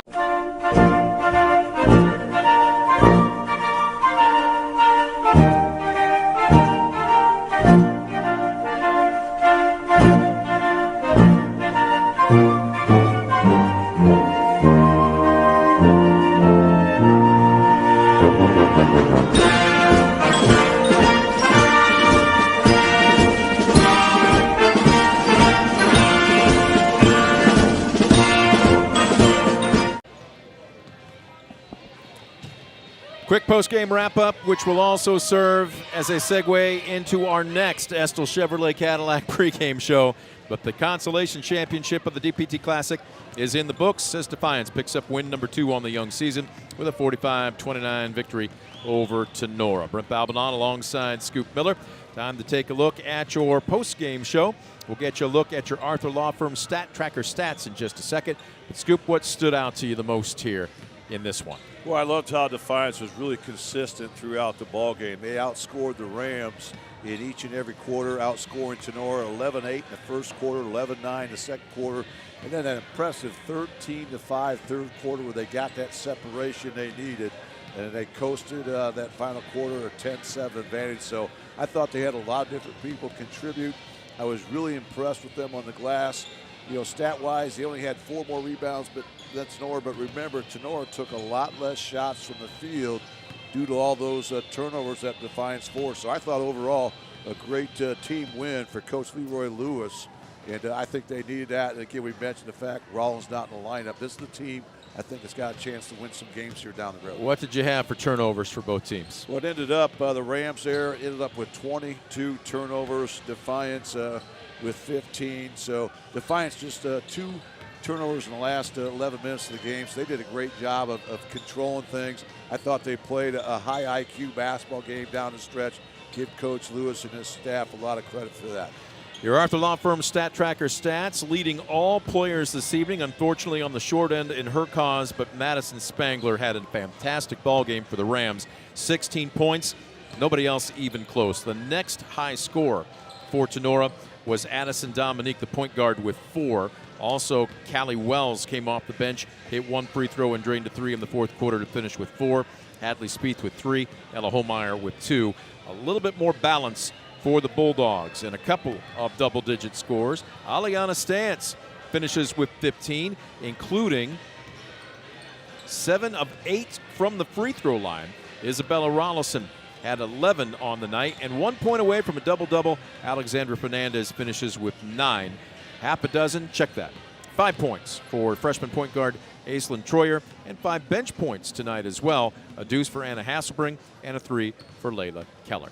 We're going to take a quick timeout. When we come back, we'll head back into the Estill Chevrolet Cadillac pregame show for game number 2. It's the championship matchup, 3-3 Ayersville versus 6-0 Archbold. Don't you go anywhere. You're watching DCTV Sports. Stanball Jewelers is your trusted source for diamonds, fine jewelry, watches, and gifts. Whether you're looking for a dazzling engagement ring, a timeless anniversary gift, or a present for someone special, Stanball Jewelers has something for every occasion. Visit us today and discover why we've been serving the community since 1948.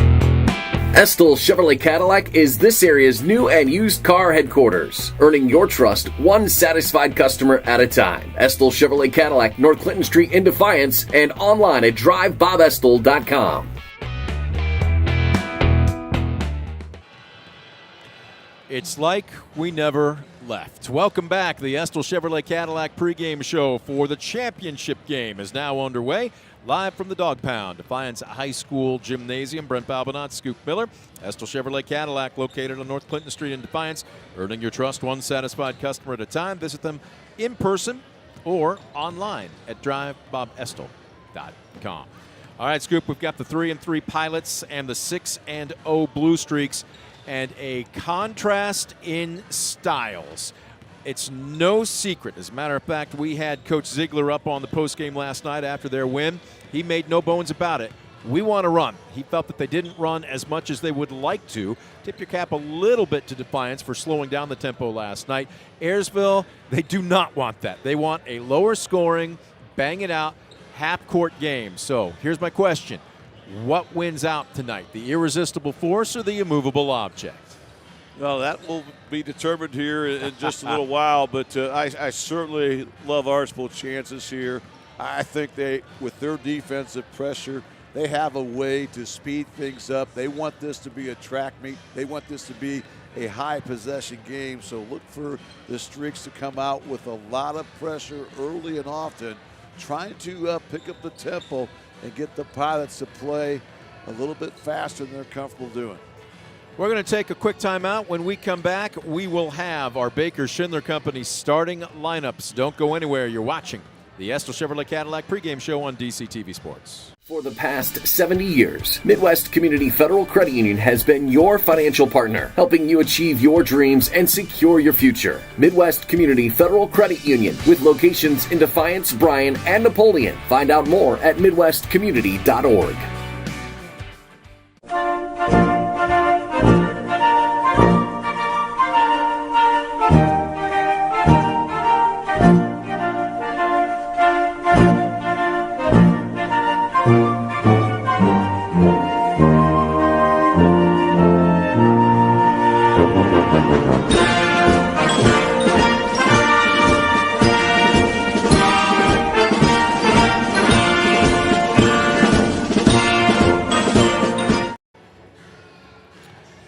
You got to stand after sitting for such a long time, right?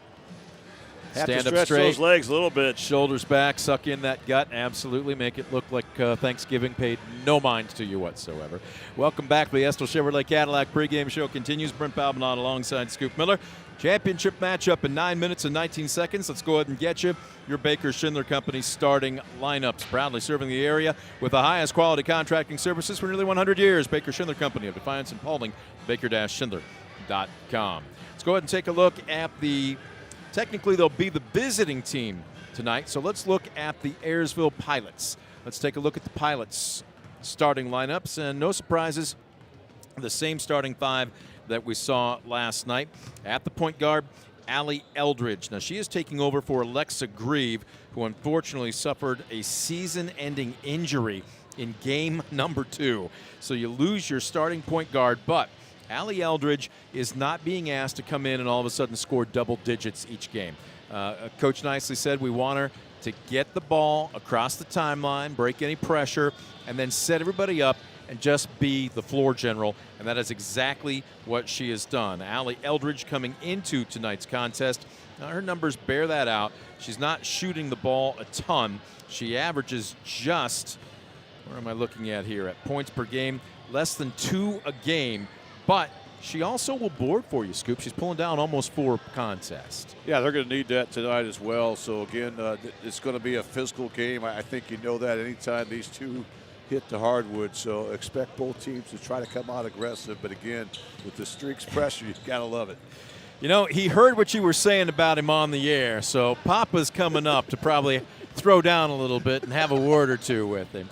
Let's go ahead and take a look at the off guard. No surprise. I'm going to go ahead and stay with the Honey Badger. I always thought that was the moniker that we give her strictly for softball, but Kendra Waldron only knows one gear, and it's overdrive, and it shows in her stats. She's clearly the team's leading scorer. It was 19.5 per ball game. She has seen that drop a little bit. Of course, when the team doesn't even score what you average in that game against, Patrick Henry last Friday. But again, Kendra Waldron comes in averaging 16.5 points, 3 boards, 3 assists, and she's shooting 60% from the charity stripe. It's no secret. As she goes, so goes the Pilots. Well, you're right. And Archbold knows that as well. So you can bank that she's going to see a host of fresh defenders on her all night. In fact, anytime I think she puts the ball on the hardwood, look for the streaks and maybe throw a double team at her. So the streaks are going to try to force someone else to maybe hand the ball in to beat them. But Waldron, boy, she's been that go-to player, so athletic. We've seen what a competitor she is on the softball field as well. Peyton Ensign, the 5'6" sophomore, she's predominantly the stopper on this roster. Tremendously athletic. I think there's more offense in her, but she said she relishes that role of being put on the opposition's best player. The front court, and they do have some size, Avery Knieven. Knieven will stand in at, there's no way she's 5'8". She's taller than that. I was standing next to her today, so this roster might be poor boying it just a bit. We'll say 5'9". How's that sound? But she's got a little bit of an edge to her. We'll see if she can keep it. She's going to need it tonight. Knieven again coming in, averaging 7 points, 7 boards per contest. And in the middle, Kendall Boer, the 6-foot sophomore. Boer, again averaging 6 points and nearly 5 rebounds per contest. Your starting lineups for the 6-0 Blue Streaks of Archbold, and they looked very effective in dispatching Defiance last night. No surprises, Claire Kern. Claire Kern was an off guard last season. She is running the point this season, but Kern doing a good job, averaging 10.5 points and dishing the ball out at nearly 2.5 assists per ball game. At the off guard, no way did she look like a freshman last night. Molly Harris poured in 15 points. She averages 11.5 per game, but she also boards 6.2 boards per contest and 4 assists per ball game. She has cracked the starting lineup as a freshman. Reagan Wemp will be your swing. The 5'8 junior, Wemp averaging 5 points and 3 boards per contest. I think the difference last night was Charlie Forward. Forward standing in at 5'7" and a senior. And again, she only had 5 points at the half. She scored 9 in the fourth quarter and basically took the ball game over. Well, there's nothing that Charlie can't do out there. You know, she's a force offensively, a force on the glass, leads the streaks in field goal percentage, 3-point shooting, free throw shooting. She's that brick wall out there. She's going to give you every ounce she has every time on the floor. She certainly has been a catalyst for the streaks this season. Rounding out the starting 5, Miley Garricky, 12 points, 9.5 boards per contest. Garricky, again, standing in at 5'10" and a senior. Those are your starting lineups, brought to you by Baker Schindler Company. We will get your keys to the game in just a second, but right now, he always comes up. And he came up big tonight, Coach Lewis, bringing up the little engine that could. Catch your breath right now. Yeah. Alexandra Fernandez joining us. She had 13 last night. By my book, well, let me flip it back here. just 1 point away from a double-double tonight. If you'd hit that first free throw, you would have gotten the 10 points, but still a tremendous performance. Coach, let's start with you first here. Yes. I asked you what you wanted to see out of your team tonight, and tip your cap to Tenora because they mucked things up in that first half. They stayed within arm's reach, but did you preach a little fire in that locker room at the half? You didn't come out until about 50 seconds left, and we saw a press. We saw very intense defense. Well, they know how I am. It got a little bit intense in the locker room. But, I mean, these girls deserve to win. We deserve to play with the best players and the best teams in around this area. And I just told them no matter what Tenora did the day before, they're going to come out and compete. That's who they are as a program. We knew they were going to be tough. We knew they were going to play us tough. We knew their coach probably had some choice words for them after yesterday's game, and they were going to come out and bring it today. 9 points, double-digit rebounds. If there's such a thing as a point center, I think we just saw one tonight, Scoop. Where did you get those moves? You're not just moving baseline, but we're seeing switching from the left to the right hand, the little finger roll off the glass. Is that an area of the game that you've been working on? Yeah. Freshman year, I did play a little bit of a point guard, so, I have a little bit of experience in that.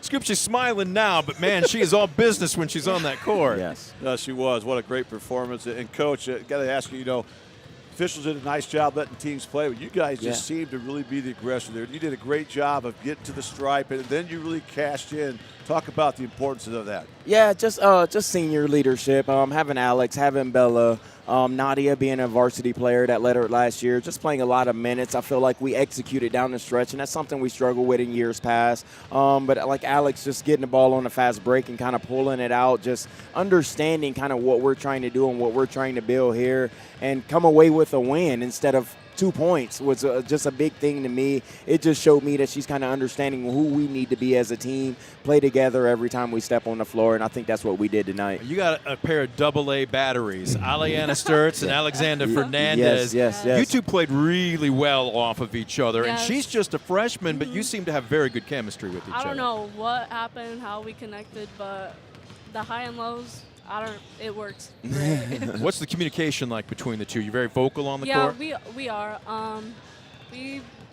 We communicate a lot at practice, so it comes out on the court, and we kind of know what moves what we do with each other, so we know when to come in, come out, and all that.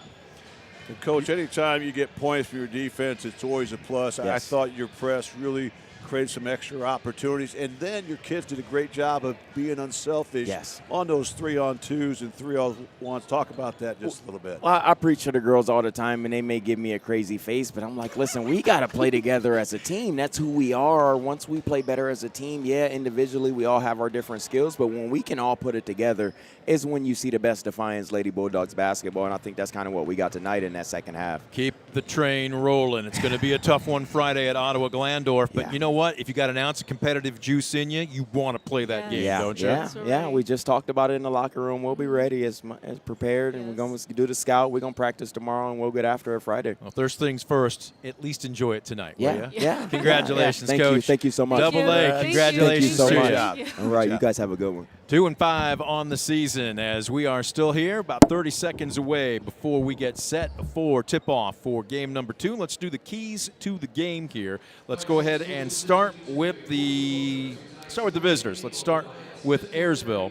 And again, Scoop, what do the Pilots need to do to walk out of here with the upset? Well, I think for Ayersville, they really have to be strong with the basketball. They have to minimize those turnovers, not allow the streaks to get points for their defense. I think the second key tonight for Ayersville is going to be transition defense. You talked about it. Coach Ziegler and his crew, they want to try to get up and down the floor, make this a high possession game. The Pilots have to get back on defense, force Archbold into the half court if they want to have a competitive chance here tonight. On the flip side, for the Blue Streaks, look, they aren't just streaks, they're bulldozers right now. They're finding ways to win, whether it's close or not. They just have an edge to them. Well, Archbold always is loaded with athletes, and they're going to try to rely on their defense to create some offense. So look for them to come out, extend their defense, try to create some turnovers, try to get the tempo under control, as you see right there. When they control the tempo, look out, because they want this to be an up-and-down game. We talked about it. They'd rather have a track meet tonight than a half-court game. So look for the streaks to really come out, try to set the tone with their pressure and try to go to 7-0 on the season. Those are your keys to the game, brought to you by Northwest State Community College. Your key to great career opportunities begins with a great education at Northwest State. Visit northweststate.edu or call 419-267-1320 today. Starting lineups being introduced on the court. Our officiating crew this evening is Mike McGupp, Amy Rowe, and Vince Walensky, excuse me. Does that look right? Paul Stahl is filled in. Yes. So he's doing double duty Okay. tonight. He did the first game, the consolation game. Now he's turning around, but he's a veteran out there. He's done this more than once or twice, I can assure you, and he's certainly one of the best. I was going to say, I looked down there. I should have probably looked at the scores table before I read them off. So scratch Vince. Vince, wherever you're at, we hope you're all right. And Amy Rowe, also one of the best officials in all Ohio. She's done multiple state tournaments. Boy, she's a veteran. She's called a lot of big games in her career as well. And they're excited to be a part of this DPT championship game here tonight. And these two teams know each other so well. They have met each other in each of the last 4 seasons. Time for the opening tip-off, courtesy of Superior Credit Union, a not-for-profit member-owned financial cooperative. Visiting superiorcu.com to find out more about joining the winning team at superiorcreditunion.com. All right, nothing left to do but tip this one off. Blue Streaks will be the home team. They're in their whites with the blue lettering and numerals with the gold trim. Ayersville, I'm wondering when they got these. I'm trying to remember, did they have these dark navy blue uniforms last year? That powder blue lettering and numerals. I don't remember these from a year ago. And in a 2-3 zone. And can they bust it? Immediately they try. Claire Kern, she didn't score a ton last night, but she opens up the game tonight. As a matter of fact, Claire only had 4 points, and she's already 1 point within her total from a night ago with that West Banco 3. Well, she shoots 44% from beyond the arc. Oh, She's able to wow. catch and shoot in rhythm. That was a long three-pointer from Waldron. And Ayersville is not a real three-point shooting. I can't say real. That doesn't sound like they don't exist. They're not a strong three-point shooting team, just 21% on the season. As Blue Streaks get the ball down low, shot just a little off the mark. Well, Brent Archbold through 6 games has 33 made threes. Meanwhile, Ayersville through 6 games had just 12 made threes. So certainly Ayersville not a team that's really going to live beyond that arc. They've got to get points in the paint. But Archbold has many weapons beyond the arc. A textbook opening possession by the Streaks. Great ball movement. Ball rarely hit the floor. Boer high post. Near corner, Knieven puts up a 3. Battle for the board. Who wants it? Ensign's got it. Tried to force up a shot. Man, a lot of contact. Here comes Charlie forward. And stripped from behind by Kendall Boer. What did I tell you about being the defensive stopper? Peyton Ensign loves the roll. Skip pass. She's going to shoot from 15. Around the world, it kicks out. Waldron comes crashing in, and who's the foul going against? It will be. Looks like Miley Garricky is going to get whistled for that foul. Credit Ayersville right now, Brent. They've done a nice job really attacking the glass. But if Archbold can rebound, you know they're going to look to run off of it. Ayersville taking their time. This is the pace they want. Half court, work the ball, make you play defense. Knieven on the drive, good move. Boer crashes and give her 2 off the square. Well, the third offensive rebound here in the opening minute 45 for the Pilots. And Boer makes them pay as she gets the Pilots on the board. Ayersville still back in that 2-3 zone. They're going to try and lob it down low off the fingertips of Harris. Johnny on the spot, middle of the paint.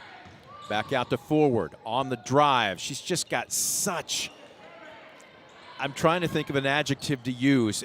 She makes it look effortless. She misses the shot there. Quick outlet. Waldron almost drug her pivot foot, and she will slow it down.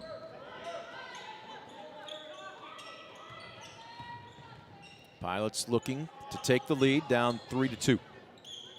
And is this a 2-3 zone being employed right now? by Archibald as the pass is errant, stolen away by Harris. Yes, it was. You saw it. As we do through our camera lens here at DCTV. Another turnover, my goodness. Here comes Ensign. Bounce pass a little late to Waldron, and if the break's not there, nothing wrong with running some half-court offense. Dangerous bounce pass, cross court. Here comes Ensign. Wow, that was high risk, high reward. Yeah, great job by Ensign. That first quick step. Archibald gambled on the pass and got beat.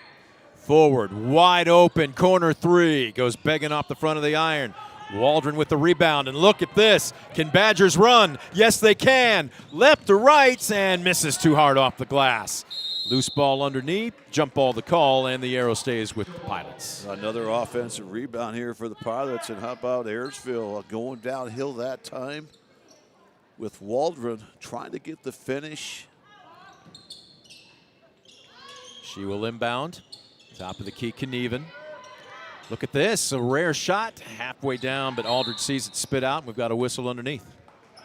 Yeah, great job that time by Miley Garricky to get position, play strong with the basketball. You know it's going to be a physical contest, and that time she's able to get the rebound, draws the contact. And a half-court trap being employed right now by the Pilots. Blue Streak score over the top of it. Oh, beautiful 360 spin. Put a cherry on that Sunday, Charlie Forward. What a move. Tremendous move by Charlie Forward. And a turnover here and a run out here for Archibald. Garricky spins, and she says, hey, number 10, look at my pirouette. Goodness, a couple of nifty moves. Boy, they really were. One from the left side, one from the right. And here the pressure defense speeds up. Another Ayersville. turnover. 3 turnovers now for Ayersville in the opening 4 minutes. And Ensign will check out for the Pilots. Who's checking in? It's going to be Ariel Brown. Brown did not go out for basketball last season. She said she just missed it too much. And there's a turnover by the Blue Streaks. Waldron laying in weights and lays it too hard off the glass. And wow, Eldridge came crashing down right on top of Harris. And what's the call? It's going to go against Eldridge. Yeah, missed opportunity. Great job by Ayersville. They forced 3 Archibald turnovers here in the first 4+ minutes of this opening quarter. So both coaches probably not happy. The fact that just too much Apple turnover right now at this juncture. These are empty calories right now. Bounce pass, low blocks. Nice move by Garricky, and she tries to split a double team. Helped up, and who's this one going against? Is it Waldron? Strong move that time by Garricky. When she gets the ball there in the low block, she's got such a quick spin there, and again, she's so athletic, so strong. And now she'll head to the stripe, first to 2 on its way up and in. So great job by the senior. Garricky comes in shooting 53% from the foul line, trying to up that average right here as she tries to connect on the back end. She does exactly that, and the lead is now more than doubled up Ayersville at 9-4. Well, nice job by Archibald after a 4-0 Pilot run to give them their first lead of the game, a 6-0 run here by the Streaks. Nice job by Knieven going hard to the iron, and she's fouled. This one's going to be charged against Molly Harris. Strong move by Knieven that time as Ayersville did an excellent job against that Blue Streak full court pressure. Was able to move the basketball, get it to the middle, then gave them that good passing angle and a good lane to the rack. Now the Pilots will head to the stripe to shoot a pair. First one true and through. Knieven, 45% from the charity stripe this season. Averages 7 points and 7 boards a game. I was talking with her a little bit earlier before the opener of the consolation matchup, as Coach Nicely apparently didn't want to take the steps up to the upper mezzanine here, so he sent a couple of his players up. Oh my goodness, making it rain. What, about 23, maybe 24 feet by Molly Harris, a West Banco 3.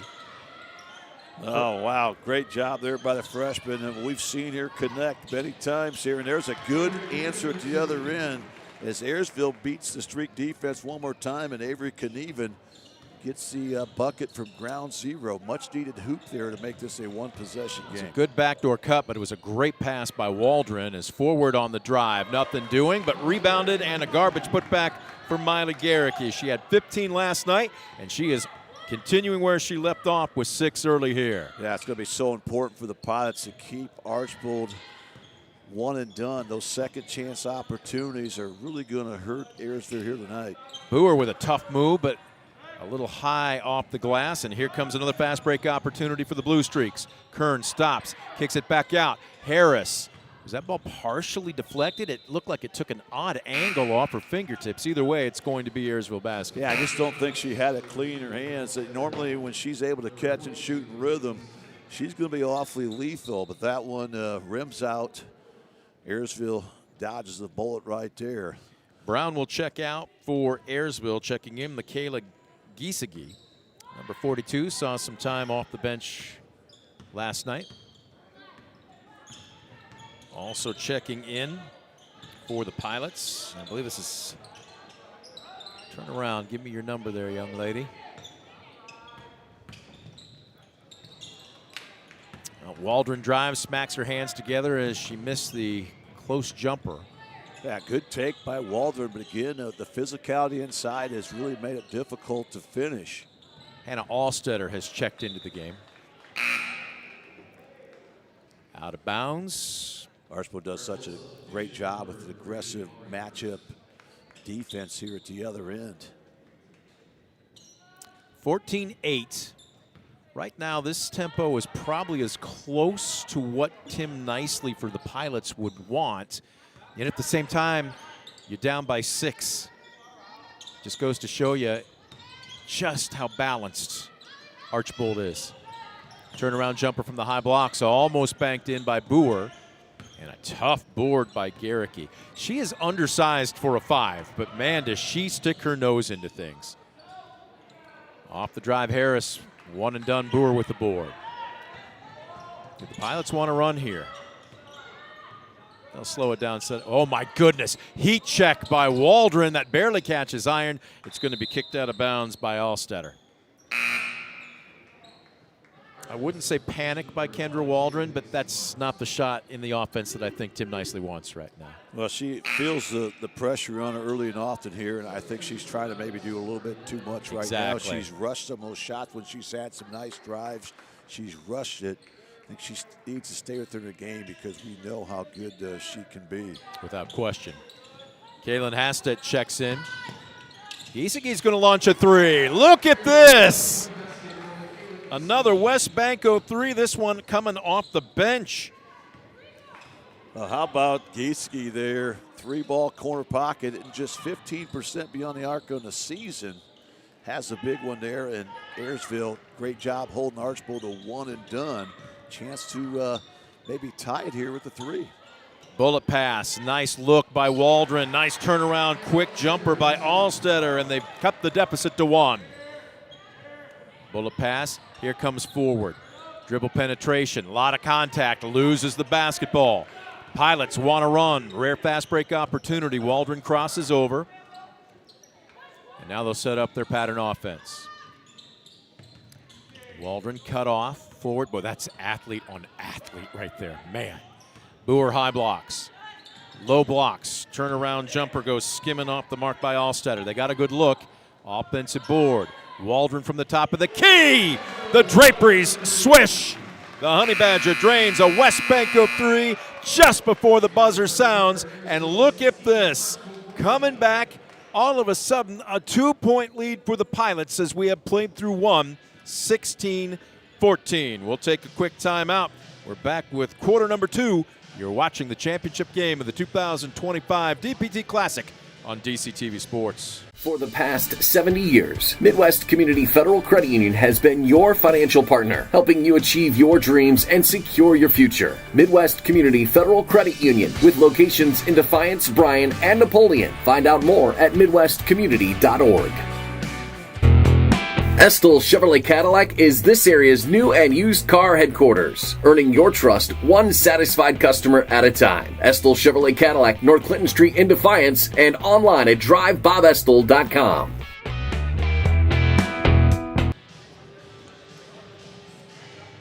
Well, the first 8 minutes pretty much all in command by 6-0 Archibald. But a late run, a missed shot, a quick outlet, and then a turnover, and points on both occasions. The last, a three-pointer by Kendra Waldron just before the buzzer sounds. And all of a sudden, you look up at the scoreboard here at the Dog Pound, and the Pilots have a 2-point lead over the Blue Streaks, 16-14. Well, you're right. It's hard to believe after Archibald really controlled things there for maybe 6 of those 8 opening minutes. Ayersville with that 8-0 run here in the final minute 45 have taken a lead here. We had 3 lead changes in that first quarter. The last one belongs to the Pilots here as Archibald gets first crack at it here to start out the quarter 2. Harris thought about a 3, but Giesecke with a quick identification getting out on the perimeter. Ayersville staying in that 2-3 zone. Loose ball, middle of the paint, jump ball the call, and the arrow points to the Pilots. Well, that's 6 Archibald turnovers now. We've gone just a little over 8 minutes, so certainly Streaks coaching staff not going to be happy with that number right there. See if Archibald continues to play their matchup defense. Waldron kind of running the point right now. High blocks Boer. She turned around. I think she thought the hand was going to be in her face, and she didn't get her feet set when she had an opening there. And nobody picks up the ball coast to coast. Kern doesn't get the basket, but does draw the foul, and she'll head to the charity stripe. A great recognition on a nice straight line drive there by Claire Kern. At that time, a no-no for Ayersville. We talked about the importance of the Pilots having to get back in transition defense. In that time, nobody stopped the basketball as Kern made a high IQ play, takes it to the rack. First one rattles out, remains a 2-point Ayersville advantage. Substitution, Boer picked up her second foul, so she will head to the bench. Checking in. Trying to get the number as the second free throw by Kern is up and good. So she hits 1 out of 2. 16-15. And it's Knieven that's back in the ballgame. Giesecke already 3 points off the bench, but she dropped the ball down low and she stripped. Quick hands that time. Yeah, great hands that time by the freshman. Molly Harris nearly had the steal, just couldn't quite come up with it. Good defensive pressure by the Streaks. Knieven off the inbounds. Nice power drop and goes up strong, draws the contact. That's going to go against Molly Garricky and credit Ayersville. They got the ball in the middle, right in the heart of that Archibald defense. I love how the Ayersville Pilots are playing downhill, being aggressive, trying to get to the rack. Both teams starting centers now, each with 2 fouls. Boer is on the bench for Ayersville. Garricky will stay in the game as Knieven drains her first free throw. Knieven, a 45% free throw shooter. Well, she's 100% so far tonight, 4 for 4. We've seen some great free throw shooting at both ends, and Archibald came in at just 49% as a team. Ayersville just 51%. Garricky open, launched a 3. With that rebound. Oh, bullet pass down low. That's a great feed to Wendt. They'll kick it back out. Harris didn't quite have her balance underneath her, but Garricky tracks it down. And here's Waldron anticipating, and a foul on a reach-in to prevent the breakaway by Forward. That's probably a great foul that time by Charlie Forward because Kendra Walton had nothing but hardwood ahead of her. It's going to be an easy run out. Instead, just the second team foul here. So Ayersville will bring it up here. Archibald back to their matchup defense. And back in the ballgame, Allie Eldridge at point for Ayersville. Skip pass. They flash. Knieven in the high blocks. Thought she might have had a lane there. She took one dribble. Check that. That wasn't. That was Allstetter. Excuse me, not Knieven. Skip pass and good anticipation by Wendt with the steal. 1-on-2. Late pass, and Wendt wasn't quite there. Now that's unfortunate. Archibald did a nice job. They created a steal off that 1-3-1 defense they switched into. That time they had a transition opportunity. Pass goes out of bounds. The Pilots dodge a bullet. Slowing things down at the direction of Coach Tim Nicely. I think he felt that even though they still are up by 3, the Blue Streaks had maybe gotten the tempo back up a little bit more than where they wanted it. So Eldridge walks it across the timeline, and right now you're seeing great patience, great beat into the high blocks, and that's a good look. It goes begging off the left side by Allstetter. Out of bounds, Pilots maintain possession.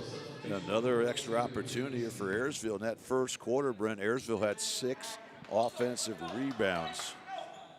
Big reason that led to that 8-0 run there to close things out in the final 2 minutes. Lob pass up to Giesecke at the top of the key, right back to Waldron. Jab step on the drive, has it partially swatted away by Garricky. Finds a trailing Knieve, and that's just great ball movement. It really was. Credit Kendra Walden. Great penetration. Didn't get it to go, but then a nice rim run by Knieven. Good assist there by Waldron. Largest lead for the Pilots tonight, up by 4. Make it 5. 2015. Make it 5. It's that new math. Down low, Giesecke with the board. Look at this.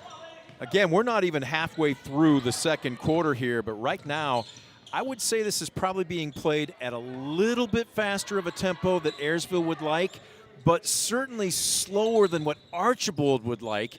It's almost tepid. I'd call it lukewarm, but right now it seems to be favoring the Pilots, Scoop. Well, it does. They've done a nice job of really controlling the tempo here, not letting Archibald turn this into a track meet. Giesecke. Skip pass to Waldron. Is she feeling it? No. Good bounce pass, high blocks. Allstetter kicks it back out. Well, they're really working the skip pass here against this zone. Giesecke ripping through. Posting up in the low blocks, they can't find Knieven. Now they do. One power dribble and just a little strong off the glass. Boy, they got a good look. They got a great look that time. Good job not trying to throw over the top of that zone. That's what Archibald wants them to do. With their length and athleticism, that could lead to runouts. This 2-3 zone, and we saw Defiance play quite a bit of a 2-3 last night, but the perimeter passing was a bit sharper for the Blue Streaks. And there's Miss I can take over whenever I want to. Charlie forward finally says, I'll drive and give her 2. She's going downhill. You have to take away her left hand. Great movement that time by Archibald. Oh, wow. Nice crossover by Waldron. Stays with it and gets the putback. That's just a great hustle play by Waldron, and another offensive rebound for the Pilots that they turn into 2 points that lead back to 5. 22-17, 3:30 left to go.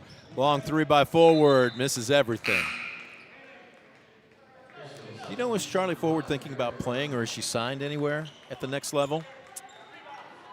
I don't know, but certainly with her athleticism and her high energy, her aggressiveness, certainly she's going to have some schools contacting her. It's easy to think, because she's so effortless with it, and she makes things look easy, to think, okay, what's her energy level? But, man, she can rock you to sleep pretty quick, and the next thing you know, like we saw last night, she scores nearly 10 points in a quarter. Bounce pass, high blocks. Allstetter kicks it out. Long 3 by Giesecke, nothing doing, and a little pinball action falls into Garricky's hands. Great job by Garricky. A much-needed rebound there for Archibald on the attack here. Great transition defense by the Pilots. Top of the key. Here comes Forward again into a triple team, and she's tied up. That's good hands by Allstetter. Jump ball, but the possession stays with the Blue Streaks. A great job that time by Ayersville out of that half-court zone defense, and the help was there, but what they did so well, Brett, they didn't bail Forward out by reaching in and hacking. The arrow does belong to the Streaks. Oh, they lose the far corner, a long 3, but missed by Harris. Garricky with the board. Look at that, 4 Navy jerseys around her as she hits the deck, and it's going to be a travel. And let's just say Coach Ziegler thought there was contact before she hit the court. Yeah, I think he's saying, hey, there's a reason she hit the floor. Yeah, he's but relaying that point. I think the fact that Ayersville had a lot of basketball in that one, the officials usually at this level let them go a little bit. Brown is checked back in for the Pilots. Under 2.5 left to go.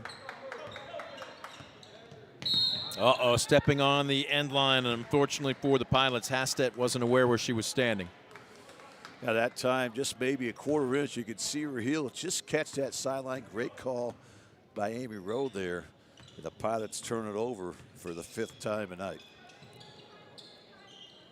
Down by 5, approaching 2 minutes.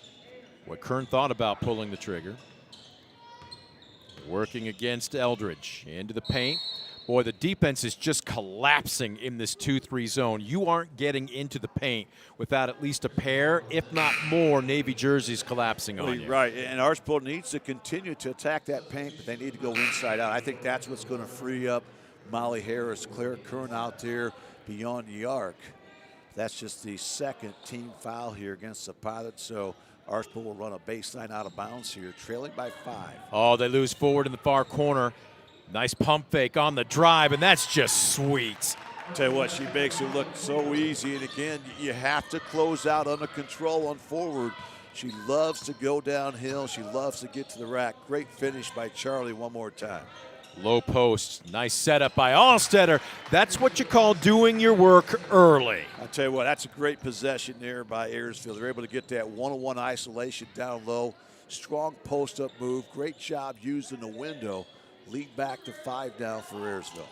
Under 90 seconds left to go in the first half. Skip pass, weak side. They lose forward, and the iron unkind. Crashing in, though, and is that Garicki or was that Harris? It was Garicki. Garicki, that time a great job by Miley. Big offensive putback for Archbold, who continues to attack the offensive glass. 4 offensive rebounds for the Streaks here in quarter 2. Allstetter turns and faces the basket. Waldron will slow it down. Under a minute left to go. Skip past Brown. Ayersville still running their offense, and now they're backing it out, and looks like they're going to take the air out of the ball. Or are they? Nope, Knieven says, I'll launch a 3. It's just a bit short, and we're going to have a foul preventing the breakaway. And the foul will be charged to Waldron. It will be her first. Well, that was big right there. Ayersville kind of went for broke. They had a chance. Archbold in the zone defense had a chance to maybe hold for the last shot. Plus, the Pilots get the ball first to start the second half. They went for a dagger there, miss it. Great job by the Streaks to get that rebound, hold the Pilots to 1 and done. Forward, takes a look. First cutter through, nothing doing. She'll dribble out in between the circles. Plenty of time. And here again, this is that command that I talked about. She's just got such a presence on the court. Directing traffic, demanding the ball there. Far corner, Harris, look out, yes! String music there for the freshman. Great look that time. Great set there by Archbold, and Harris from downtown ties things up. West Bank go 3, and this one off the mark. Tie ball game. This one wouldn't count even if it went. And how about that? Sauce for the goose. Archbold put the teapot on the burner early, and it looked like they were going to get the track meet that they wanted, but to use an analogy, Ayersville put a couple of ice cubes in their cocoa, and we have got a 24-24 game at the intermission.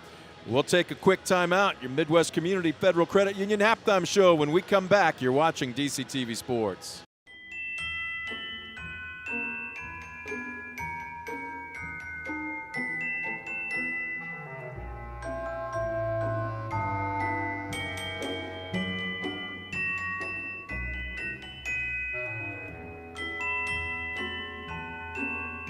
For the past 70 years, Midwest Community Federal Credit Union has been your financial partner, helping you achieve your dreams and secure your future. Midwest Community Federal Credit Union, with locations in Defiance, Bryan, and Napoleon. Find out more at midwestcommunity.org.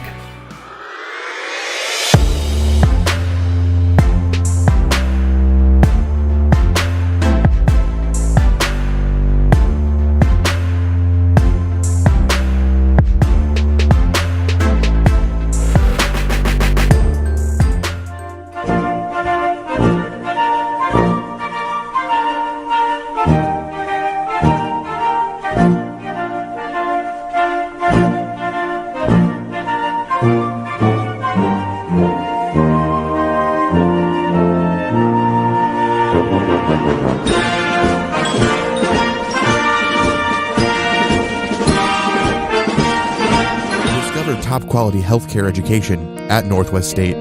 Our instructors have real-world experience, so they know how to prepare you for great career opportunities. Northwest State, where you'll get the top quality healthcare education you need to succeed. Back at the Dog Pound, maybe a future, let's see, they're sitting in the visitors section, so maybe a future pilot. We'll wait and see. Right now, we've got ourselves a ball game. Deadlocked at 24-24, the championship match of the 2025 DPT Classic on DCTV. Brent Balbanon alongside Scoop Miller. Time now for your Midwest Community Federal Credit Union halftime show. Midwest Community Federal Credit Union, helping you achieve your dreams and securing your future. Visit them in Defiance, Bryan, or Napoleon, and online at any Midwest Community. Let's try that again. Online at midwestcommunity.org. All right. It looked like Archibald did.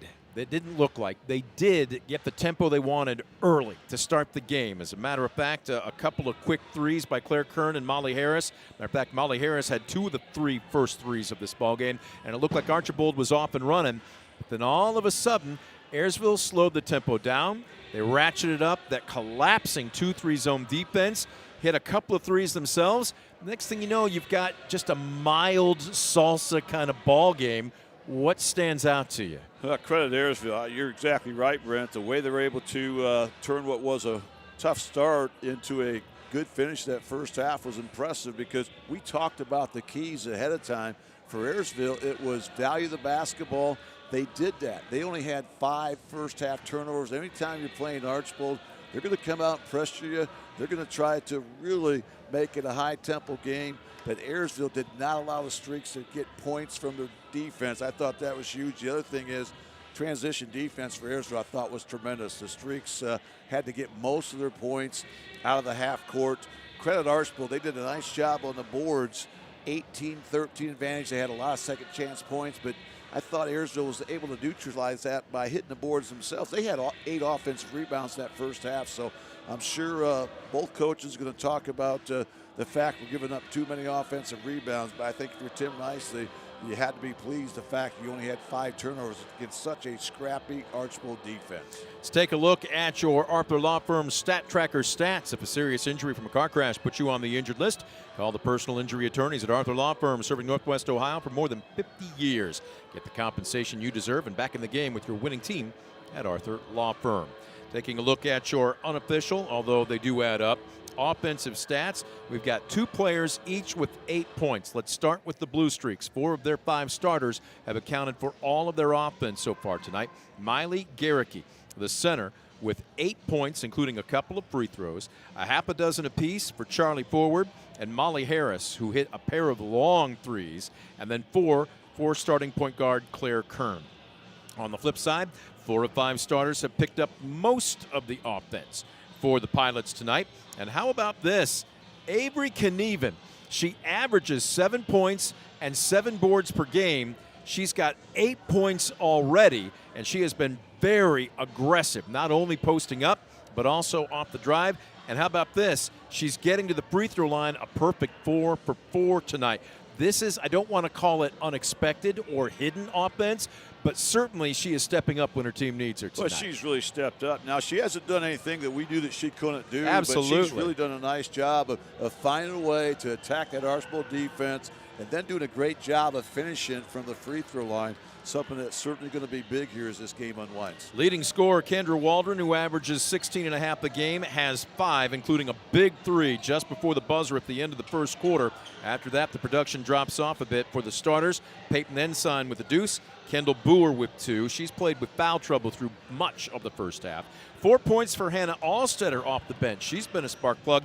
And Michaela Giesecke draining a West Banco 3 from beyond the arc off the bench as well. It all adds up to a deadlocked 24-24. I don't know that Tim Nicely probably needed to say a whole lot to his charges with nearly 4 minutes left to go before the start of the third quarter. They're already out on the court and shooting around. I guess when you don't need to say anything except keep it up, you don't need to overanalyze, do you? Well, they're feeling that, they have to feel good where they're at. The thing I worry about, though, as a coach, they played 24 hours ago, and you can only go on fumes for so long. So I always like to give my team maybe a little bit more time when you're playing back-to-back nights at halftime, and you're not going to reinvent the wheel. But I like the fact his kids, they want to be out there. They're playing with a high level of energy here tonight. On the flip side, no sign of Archibald just yet. And you've talked about it. They've had a couple of slow starts early this season, but they can turn it on in the snap of a fingers. In particular, we saw last night, Charlie forward. But my guess is a little fire may be being preached to his roster in that locker room. Oh, no question about it. Certainly, Archibald understands they can play a whole lot better than they had. But really, you mentioned it, Brent, this has not been a first-half Archibald team all season long. In fact, the streaks had come from behind 3 different times at halftime this year. I believe at Fairview, they were trailing the Apaches 33-14 at the break and ended up winning that game by double digits against arch rival Wasion. The streaks were down double digits at half, no problem. They turned that game around, won with some separation at the end, and they also, I believe it was Eastwood, they trailed at halftime in the season opener, found a way to pull that one out late. So this is the streak team that expects to win every time they step on the floor. So the fact that they ended that first half on a 5-0 run, I think they have to feel confident that they've got a new ball game here with, 16 minutes to go. 2 minutes left to go, and they do come out on the court, so they'll get a relatively quick shoot-around. What we will do is take a 60-second timeout. When we come back, second half action. Don't go anywhere. Pilots and Blue Streaks, who's got a little bit more left in the tank. They'll have a championship trophy to claim. Stick around and see who does it. You're watching DCTV Sports. Discover top quality healthcare education at Northwest State. Our instructors have real-world experience, so they know how to prepare you for great career opportunities. Northwest State, where you'll get the top quality healthcare education you need to succeed.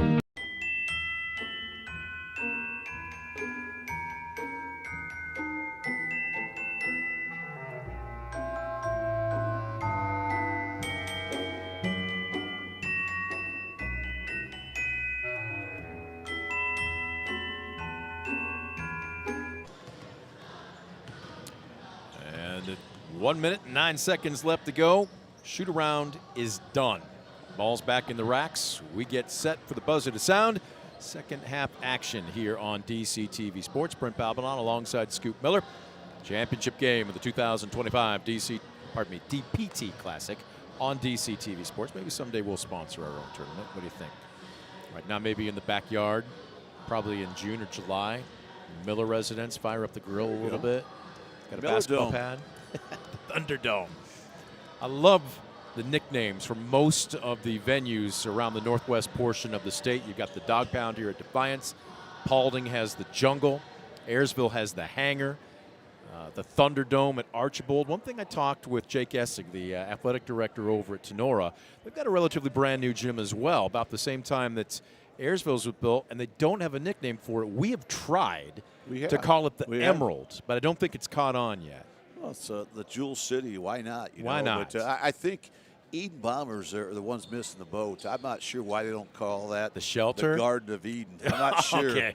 Playing at the Garden. I mean, my goodness. But we'll see. Maybe does Fairview have one? Dr. Tony Stevens will come around and get that one under their belt. Does Fairview have one? Oh, yeah, the reservation. The reservation, okay. I love the staff, the coaches, and the athletes at Fairview, but I've often joked they may not be in the middle of nowhere, but they're right across the road from it. 24-24 as we get set, second half action. Archibald coming out in a zone of their own. Boer, nice job to post up in the low block, stays with it, and that's just grit and determination to get her second basket of the evening. A great job by the Pilots. They attacked early. They got a great look inside, didn't get it to go, but another offensive rebound by the Pilots, and they strike first here in the second half. Harris, near corner, Knieven coming out. I like the way she closes out. So many times you see a hand high. She'll put a hand low. So if the ball's down, if you're trying to bring it up and shoot, you can't do it without contact. It's a cagey move. Harris pops and stops and drains the three. Great job by Harris. A good set by the Streaks, and Archibald retakes the lead on another trifecta from the freshman, Molly Harris.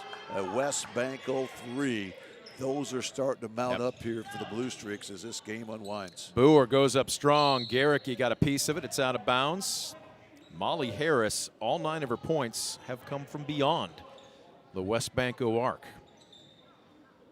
No way that she's kid is a showing her freshman. brother Morgan that she's got a little bit better touch than he does, maybe. Contact down low. Peyton Ensign trying to get after it. Well, that's a great job on the out-of-bounds set. We saw the Pilots run that same out-of-bounds play in the JV championship earlier today.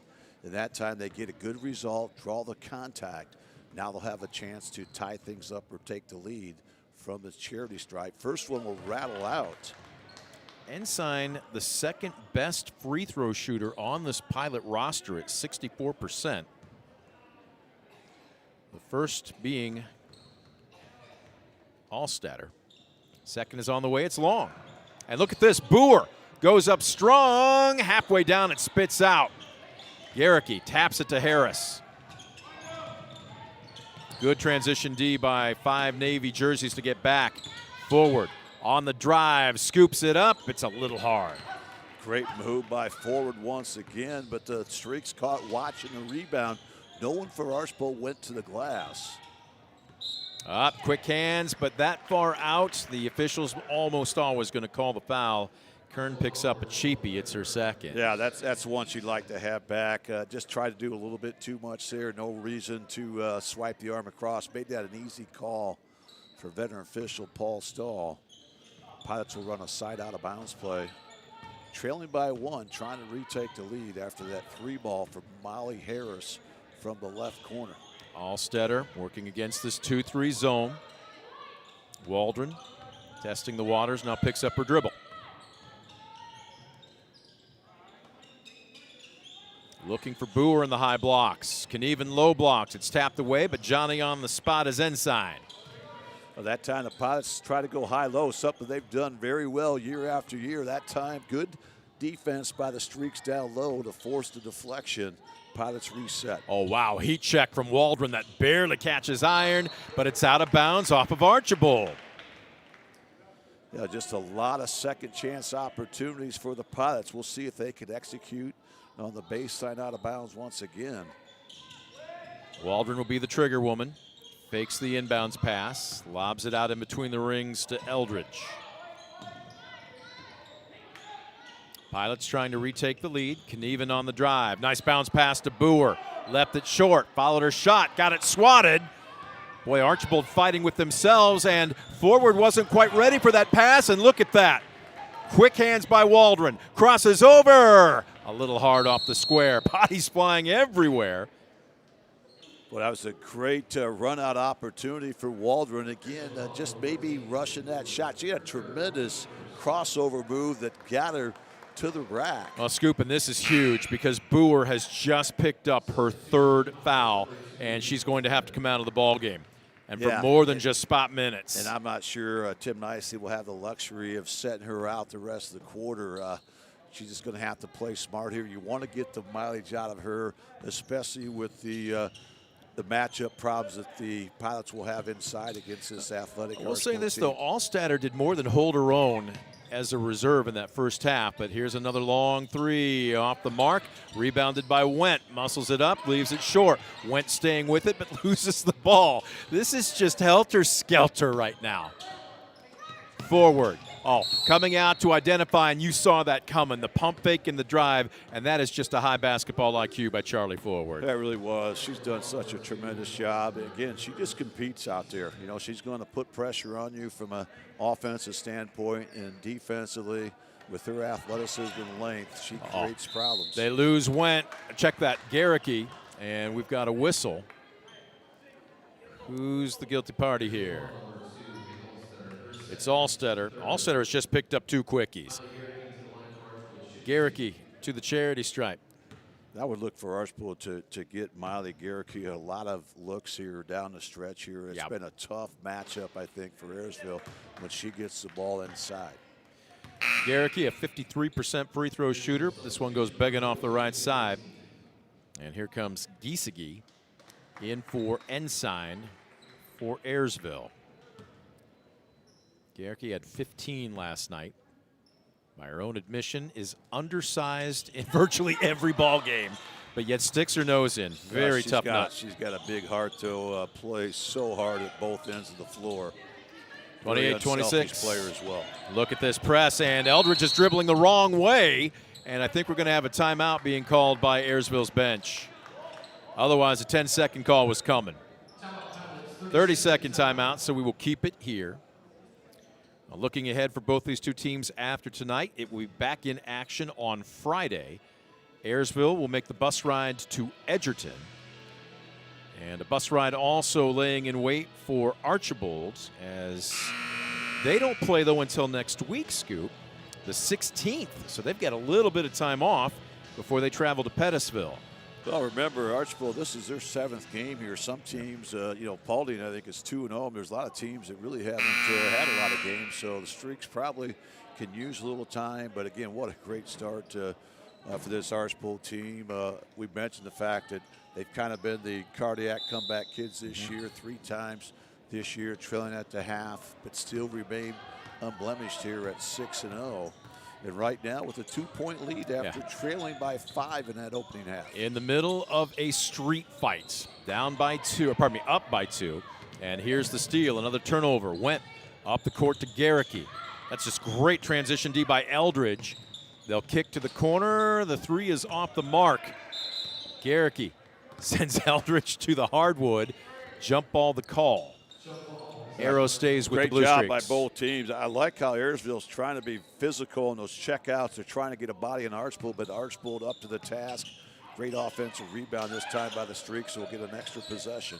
Harris thought about a 3, but instead kicks it out, and they'll run some offense. Kern forward. Does she want to shoot? Does she want to drive? Knieven gave her an arm's length. Went right back to Kern. Nice give and go. Too hard off the glass. Johnny on the spot. Great putback. An offensive board for Reagan Went. Her first points of the evening, and it's now a 4-point lead. Well, that time Ayersville lost where Reagan went, and Went makes them pay there with the bunny. So great job. Another pressure turnover here by the Streaks, and a run out by Kern. Kern with the left hand. Tim Nicely better be careful here as Archibald's starting to get the tempo in their favor as they force a couple quick turnovers against Ayersville after the Pilots went 3.5 minutes without turning it over here in the second half. They almost turn it over again, and they do. Picked up. Waldron gets back, but it's 2-on-1, and Knieven says, no quarter given here. You'll have to earn them from the stripe. Great job by that Archibald pressure. And again, we talked about the halftime, the fact that Ayersville only had 5 turnovers, did not allow the Streaks to get points from their defense.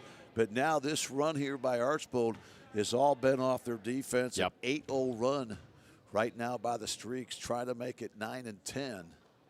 Garricky, I love that sound when it's pure.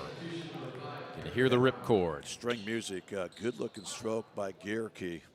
And again, I think they want to try to get her more involved. That time it was all because of the defense. Second is on the way. Got them both. 3 points in the second half, all from the charity stripe. She's got 11 on the night. And Ayersville with really an unforced turnover. Brown caught it, thinking there was going to be pressure there, and she didn't secure the basketball. Well, after not turning the ball over for nearly 4 minutes here in this third quarter, 4 turnovers here in the last 45 seconds here for the Pilots. And now Archibald trying to get some serious separation. Well, they turn it over, though. Long pass. One turnover deserves another. Coming up on 3 minutes left to go in the quarter. Archibald trying to keep the pace where they want it. Charlie forward, drives, and does she pick up the foul? They're going to say offensive foul, pushing off. Yeah, Amy Rose, one of the best. That was an excellent call. That time forward, used that left hand to hook her girl. That's an automatic offensive foul. Probably not a popular call on the Streak side, but again, Amy Rouse, she's done, I think, double-digit state tournaments. One of the best in Ohio. Giesecke, bullet pass down low. Allstetter was there, but she couldn't quite get it cleanly, and that allowed the defense to get back. Waldron will inbound.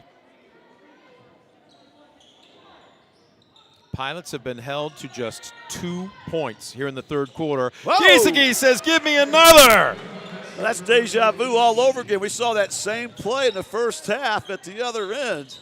And Giesecke makes him pay with that West Banco three-pointer, 3-ball corner pocket. Great equalizer, that 3-point shot. Pulls him back to within 5. On the drive, count it, and one coming. Reagan Went. Big-time move by the junior Reagan Went. She got the ball in the middle of that zone defense, and then she had the strength, athleticism to take it up. Boy, that's a good-looking finish. And now Wentz going for the and one, trying to put the Streaks up by 8. Boer has checked back in with 3 fouls. It's basically 6 of one, half a dozen of the other, because that last foul was on her replacement, Hannah Allstetter. As Knieven with a strong two-handed board as she's falling down. 36-29. Waldron. They'll kick it back out. That pass was a little hot and stolen away. Into a trio, stolen away by Waldron. Boer, Knieven, swatted away by Harris. Big time block by the freshman, Molly Harris. Harrisville had a 2-on-1 down low. Oh, and look at Waldron anticipating. Coast to coast. Boy, that just teased everybody on the front of the iron, but fell through. Oh, that's a huge hoop. A nice play there by Waldron. Is that something they need to do? And here's going to be a Streak turnover in the backcourt. Wow. Just when it looked like Archibald was about to take away the game, Ayersville's defense staying with it, and they've pulled back to within 5 with a $1:49 left to go in the third quarter. We'll take a 30-second timeout. Back with more on DCTV Sports. At Arthur Law Firm, we understand how overwhelming life can be after being seriously injured in a car accident. With over 50 years of experience, Arthur Law Firm has a track record of getting the results you deserve. When you don't know where to turn, get answers with Arthur. Call us today. You take a look at the Archibald huddle there. Boy, a lot of veteran coaches there for the Streaks. You got Billy Hugg, who's been all over Northwest Ohio, and his probably 40 years on the bench, and Char Sharp there on the right. I think this is, boy, Coach Sharp started at Archibald in 1965. My goodness. Started girls basketball back when it was GAA. Led the Streaks to the Final Four in 1982. And oh, by the way, one of the most highly respected volleyball coach in Ohio as well. I think maybe at one time was the all-time wins leader, but now she's certainly there in the top 5, but led the Streaks to numerous volleyball state championships as well. Well, the question is, do any of them have a running tab at Ickey's? I just want to know whose name I can drop. They have put it on my tab more than once, and there's Charlie Ford with the run out, the finish. What a response there by Archibald out of the timeout. She just does, and when her team needs her the most. And there's the Honey Badger on the drive. Great job by Kendra Waldron. Great answer after the Streaks got that easy deuce. Waldron was a straight line drive. Big breakdown by the Streaks at the defensive end. Something you don't see very often. Pulls them back to within 5. Buck 17 left to go third quarter. Great work without the ball. Went just kind of connected on 2 defenders there, and forward just found enough of, what do you want to call it, daylight, and Great she threaded job the by needle. Ford. You know, what an athletic play there. Great finish there as the southpaw uses that left hand one more time. Driving through, Brown forces up a shot. It's one and done as Garricky cleans the glass. We'll see, does Archibald want to work for the final shot of the third quarter here, up by 7? They're going to continue their pattern offense. Forward, open for 3!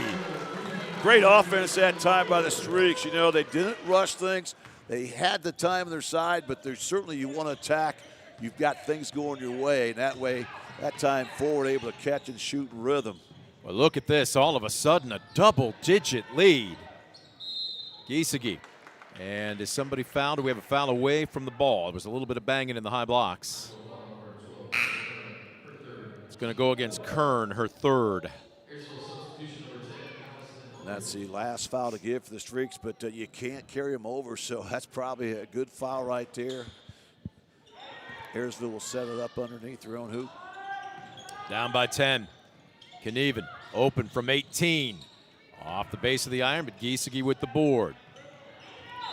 Did she double dribble? They're going to say traveled. And that's 7 turnovers for Ayersville here in this third quarter after only turning it over 5 times the first half. That's what allowed the Pilots to really hang around there. But as we mentioned, Brent, we talked about Archibald being a second-half team. Yep. And right now, boy, they can put a dagger on the Pilots here as we hit 10-second mark of this third quarter. Forward. What if I told you Forward has 7 points in the third quarter alone? She had 6 in the first half, and she's driving here against Giesecke. When she wants to, number 10 for Archibald can just take over a ball game. Yeah, she does such a great job of recognizing, when she's got that one-on-one, and when she's got it, there's no backing down. Giesecke with her first. This is huge. Archibald now with just 2.1 to go can expand that 10-point lead as Forward squares up first one. She has a very unorthodox stance at the free throw line. Now, again, if it works for her, great, but any idea where that came from, what that was born out of? Well, you got to remember her dad's a wrestler, so it may come from that side. But no, she's usually had a good stroke, been one of the top free throw shooters for Archibald this year.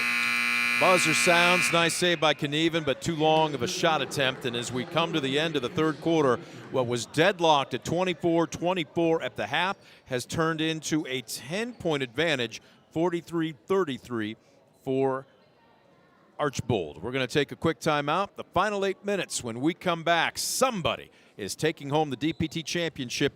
Will it be the Pilots or the Blue Streaks? We'll find out in 8 minutes on DCTV Sports.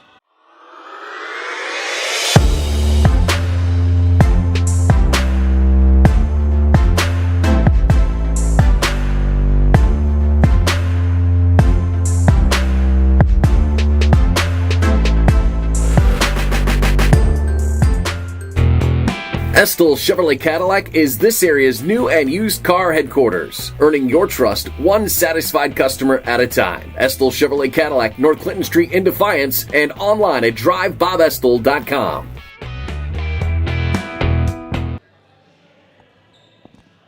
One of these two teams is 8 minutes away from calling themselves the 2025 DPT champion. We welcome you back to the Dog Pound.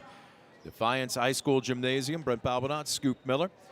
6-0 Archibald, 43. 3-3 Ayersville, 33. It was tied at 24 all at the half. But Archibald with a bang-bang third quarter, and not the least of which, 7 points from Charlie Forward.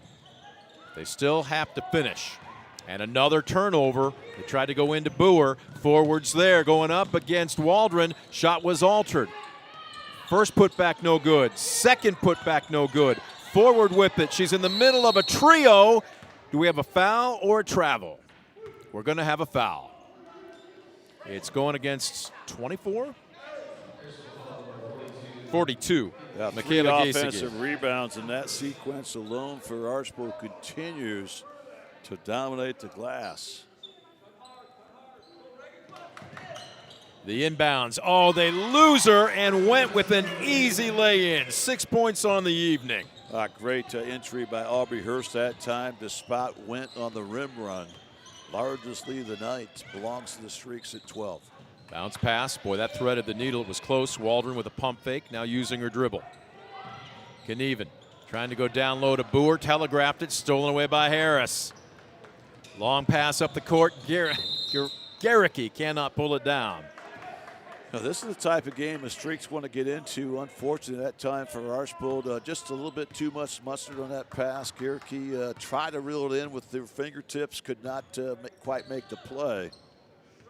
Pressure defense by the Streaks has really turned the tide here in the second half. Good ball movement right now by the Pilots as Boer back in, playing with 3 fouls. She's got to throw caution to the wind, and that is just her 6th point of the evening. Yeah, I thought things really changed when they sat her with 3 fouls in that third quarter.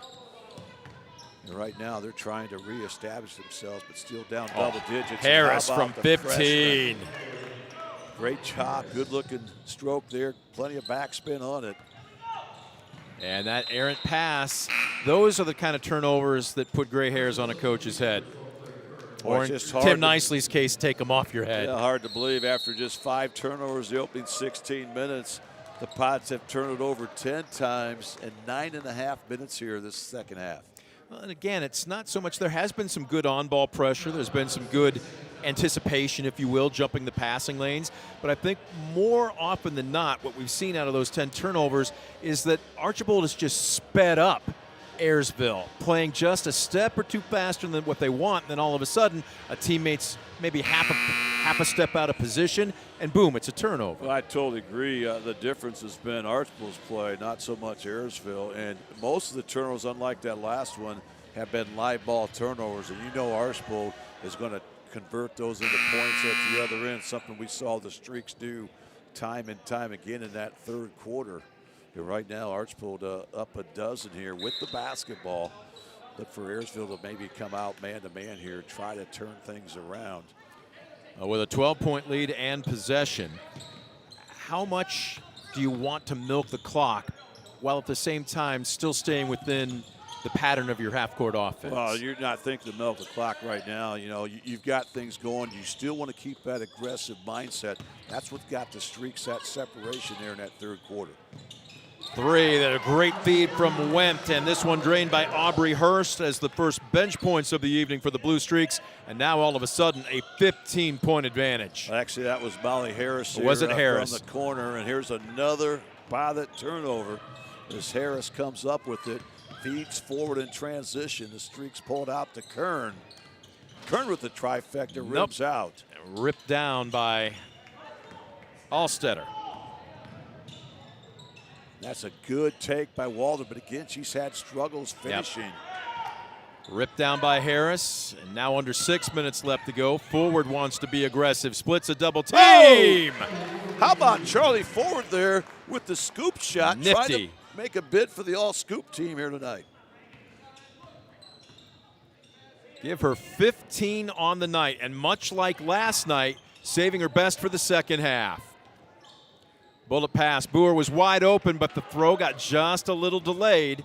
And now all of a sudden, Archibald just running away with it. Great job by the Streaks and rotating back on defense. As Gerke gets the steal, now she gets the drive. Tried to muscle up, and was it blocked? Nope. Out of bounds. Last touched by Gerke. Ensign will check in. Knieven will check in. Allstetter and Giesecke will check out for Ayersville.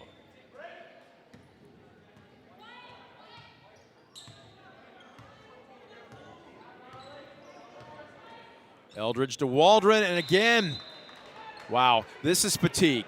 Not just physical, but mental, Scoop. You just saw it right there. Well, you're right. You know, that time, one of the few times we've not seen any pressure whatsoever from Archibald, and the Pilots just uncannily throw it out of bounds. So again, turnovers are mounting. 14 now in the second half alone for Ayersville after just 5 the entire first half. So 19 on the game. Yep. 52-35, Blue Streaks in command. Working the ball around the perimeter. Forward tried to cut. She got jammed a little bit and couldn't catch up with the pass. Archibald now with 14 turnovers, probably more than the Streaks would like to have as well. Ensign wants to drive. Gets a little bit of a facial there by Harris. Harris the last to touch it. Great job by Harris. You know, she did a great job not just blocking and changing the shot, but not swinging the arms down, making that an easy foul call. And there she gets the steal. What kangaroo! Look at her run now. Going in against Ensign. Wave it off. It's going to be a charge, and that's a good job to get back defensively by the sophomore. Yeah, great job there by Ensign. Great transition defense as Harris. You knew she was going to the rack, and just got a little carried away. I think as she just pulls up there, she's got a nice-looking 6-foot shot. Boy, you'd love to see her get 15, 20 shots a game. She's got a great touch. And only a freshman. The last 3 possessions, now make it 4, have been empty for Ayersville on another turnover. Good job this time by Kaylin Hastett sticking her nose in things, and I think she knocked the ball off of Kern. So heads up play there by Hastett. Timeout Blue Streaks. 52-35. Game firmly in hand here for Archibald, but I think Brian Ziegler is saying, hey, getting a little sloppy right now. Let's get refocused back after what got us here. And a situation where I guess the positive for Ayersville, they've gotten, 4, maybe 5 stops in a row, but they haven't been able to convert offensively on any of those other trips down the court. Well, you're right. I like the timeout there by Archbold. They've had things going their way, no question about it, outscoring the Pilots 9-2, but the Streaks have turned it over 4 times, 3 of them in the last minute and a half or so. So great timeout, and right now you've got everything you need. You've got a 17-point advantage. You've got a team that's really struggled shooting the ball here tonight, so just kind of get your kids refocused. You still want to go out and create some turnovers with your pressure defense, but you've got to play smart. You can't give possessions away. Each and every one's going to be important. Maybe not so much here when you're up 17 here and things under control, but as you get into the meat and bones of the NWOL, you've got to clean things up if you want to try to dethrone defending champion Patrick Henry. Waldron out near half court, slowing it down. Trying to find Boer in the low blocks. Good aggressive move, and she draws the foul. I believe Garricky will be the guilty party here. At that time, they get Garricky for coming down on the arm, but it looked like she did a pretty good job there. But credit Ayersville, they got the ball inside, they're attacking the glass, and now they're getting to that free throw line, chance to score points with the clock stopped. But the stripe has not been good here in this second half. I think they're 0 for in the second half. If They're 0 for 3 right now. Boer's just a 30% free throw shooter. She connects on her second. 52-36. 16 points and only 3:26 left to go in the contest. It was just a flurry, and much like what we saw last night in the semifinals against Defiance, tight ball game. And Archbold just raised their level of play in the second half, and in particular, again, number 10, Charlie Forward. Kern with the board here. Waldron sends her to the hardwood. And that's 4 offensive rebounds just in this fourth quarter for Archbold, up to 14 offensive rebounds for the game. And again, anytime you're playing the likes of Archbold, you just don't have that type of margin of error. And the Streaks have really benefited from going to the glass aggressively. First is on the way. Kern is long. Kern, a little below average, probably. You want to be at least 50%. She's at about 45.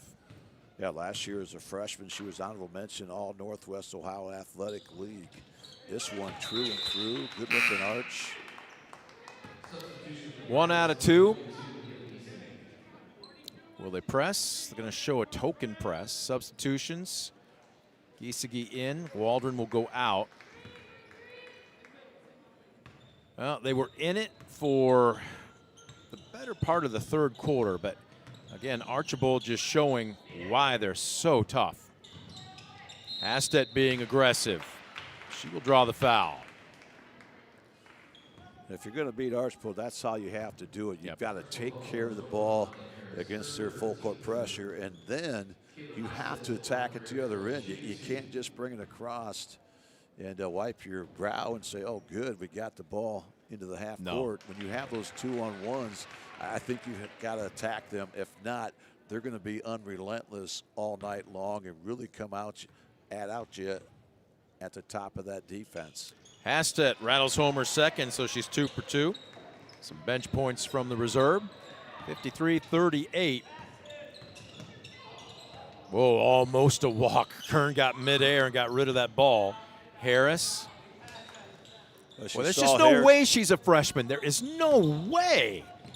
On the drive forward, Boer will make her earn it, but Kendall Boer has just picked up her 4th. And Brent, she's probably a better volleyball player than basketball player, so just incredible what she brings to the table here for Archbold. Forward will head back to the charity stripe. She is 0 for 2 tonight. First one is on the way here, and well, she beats herself up. She airmailed one last night, and you could hear it over our crowd mic. It was at the near end of the court here, and she just yelled, oh my God, and smacked the ball back to the official. She is incredibly intense, and they iron unkind again, 0 for 2 here. Almost stolen away, and this one is. Harris with it. Quick outlet. Here comes Kern. a little too unselfish. Man, she had a completely open lane to the basket. Yeah, that time, you're exactly right. You know, that time you want to take the shot. Then you've got Charlie Ford, the best rebounder on the floor, in position in case you don't finish. But again, that's a good problem to have when you have that type of unselfishness out there on the court. Token pressure, 1-3-1 at the half court. Over the top of it, Ensign trying to flash it down low to Boer, and Charlie Ford is there. Again, they're doing a great job of rotating that. And where Ayersville's kind of worn down, the streak's still in that high gear mode, really doing a great job of trying to force Ayersville to go over the top here. 2:12 left to go in the ball game. Boer will be the trigger woman on the baseline. Lobbing it out. Giesecke, did she have a third in her? Almost. Rebound pulled down on the weak side. Oh, I thought she had the hat trick. She was able to catch and shoot in rhythm, but that time caught the edge of the iron. And Coach Ziegler is going to empty the bench. Macy Martz is already in. Garricky on the drive, just a little hard off the glass. And another strong board by Hannah Alstead, who has played a good game off the bench tonight. Giesecke, oh, this is a heat check. She must have the green light, but it's one and done, and look out. It's a 3-on-2. Does Kern want to take it all the way in? She'll cross over. Out of bounds off of Ayersville. And here come 3 new white jerseys for the Blue Streaks. Checking in, Emma Meyer. Tatum Wanamacher, number 24, and who else is in here? Demi Short. Demi Short, number 11. There we go. Giesecke will check out. And who's checking in here? Anna Marie Sigler for Ayersville, as is Brianna Sobecki. So both coaches pretty much emptying up the bench here for the final 93 seconds of the ball game. Short trying to go baseline. Ayersville staying in this 2-3 zone, and Hasted almost had the steal. Hurst will kick it back out.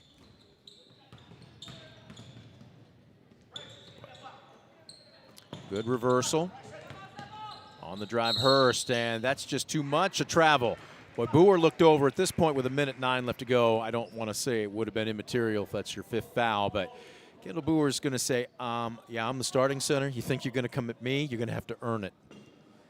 Not in my house, as they say. A good, strong take that time by Hurst. Now we'll see what Ayersville's offense has in the final 57 seconds here. Good looking shot from the elbow, around the world once, twice. Hannah Alstetter with a little bit of touch. Give her 6 off the bench tonight. Yeah, I like how she was able to just kind of catch, not put the ball on the deck. Good looking stroke that time. Shooter's touch. Cuts it to a baker's dozen, makes it a little bit more respectable. And look at this! Nifty move up and under with a little sweet kiss off the glass by Demi Short. And those are the first bench points of the evening for her. Nice take by the freshman there. A nifty finish there in traffic. Boer gets a love tap out of bounds. Macy Martz actually fouls her. Macy's first, 4th team foul. Hastet will inbound on the baseline. Lobs it out. Hurst deflected it. Sigler. Stripped. Well, both reserves, sets of reserves, I should say, getting after each other here. Well, I love it. You know, this is their chance to show Coach what they can do, and a lot of pressure, a lot of quickness, a lot of speed and athleticism out there for the Streaks, trying to create some havoc. But Ayersville will head to the stripe here. Well, lefty releases, and Alstetter now with 7 points. Yeah, she's a 67% free throw shooter coming in. This one just off the left of the arc. And look at this, gets the steal and picks up the foul. All right, Hannah Alstetter is going down swinging. Again, you know, that's how she's got to play, and she's really done a nice job of trying to compete and grind things out. And there, the first of 2 hits the side of the rim, bounces out. So Ayersville, they left some points on the table here tonight from the charity stripe. Second one on its way. Nope. Rebound. Look who's got the board again. Allstetter, and finally this one's secured. And Archbold will just dribble it out.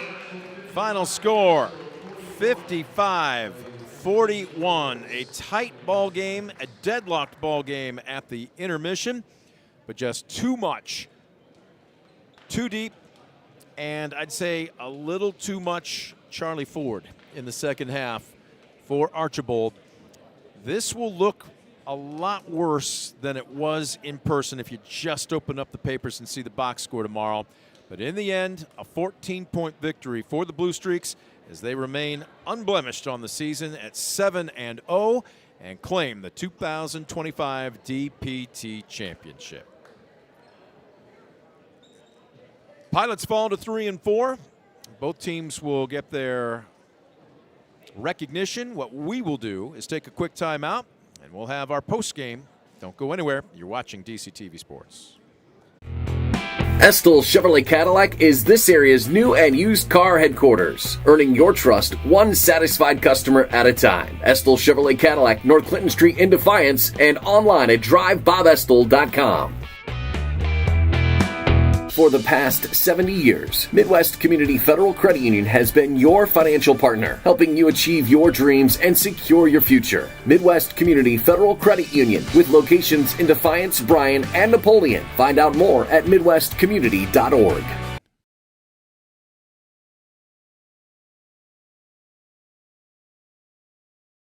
Superior Credit Union, a not-for-profit, member-owned financial cooperative. Visit superiorcu.com to find out more about joining the winning team at Superior Credit Union.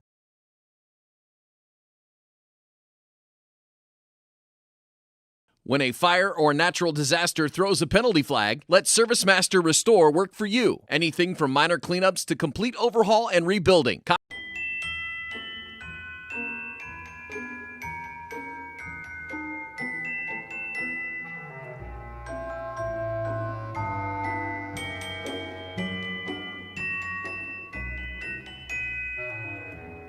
Stanball Jewelers is your trusted source for diamonds, fine jewelry, watches, and gifts. Whether you're looking for a dazzling engagement ring, a timeless anniversary gift, or a present for someone special, Stanball Jewelers has something for every occasion. Discover top quality healthcare education at Northwest State.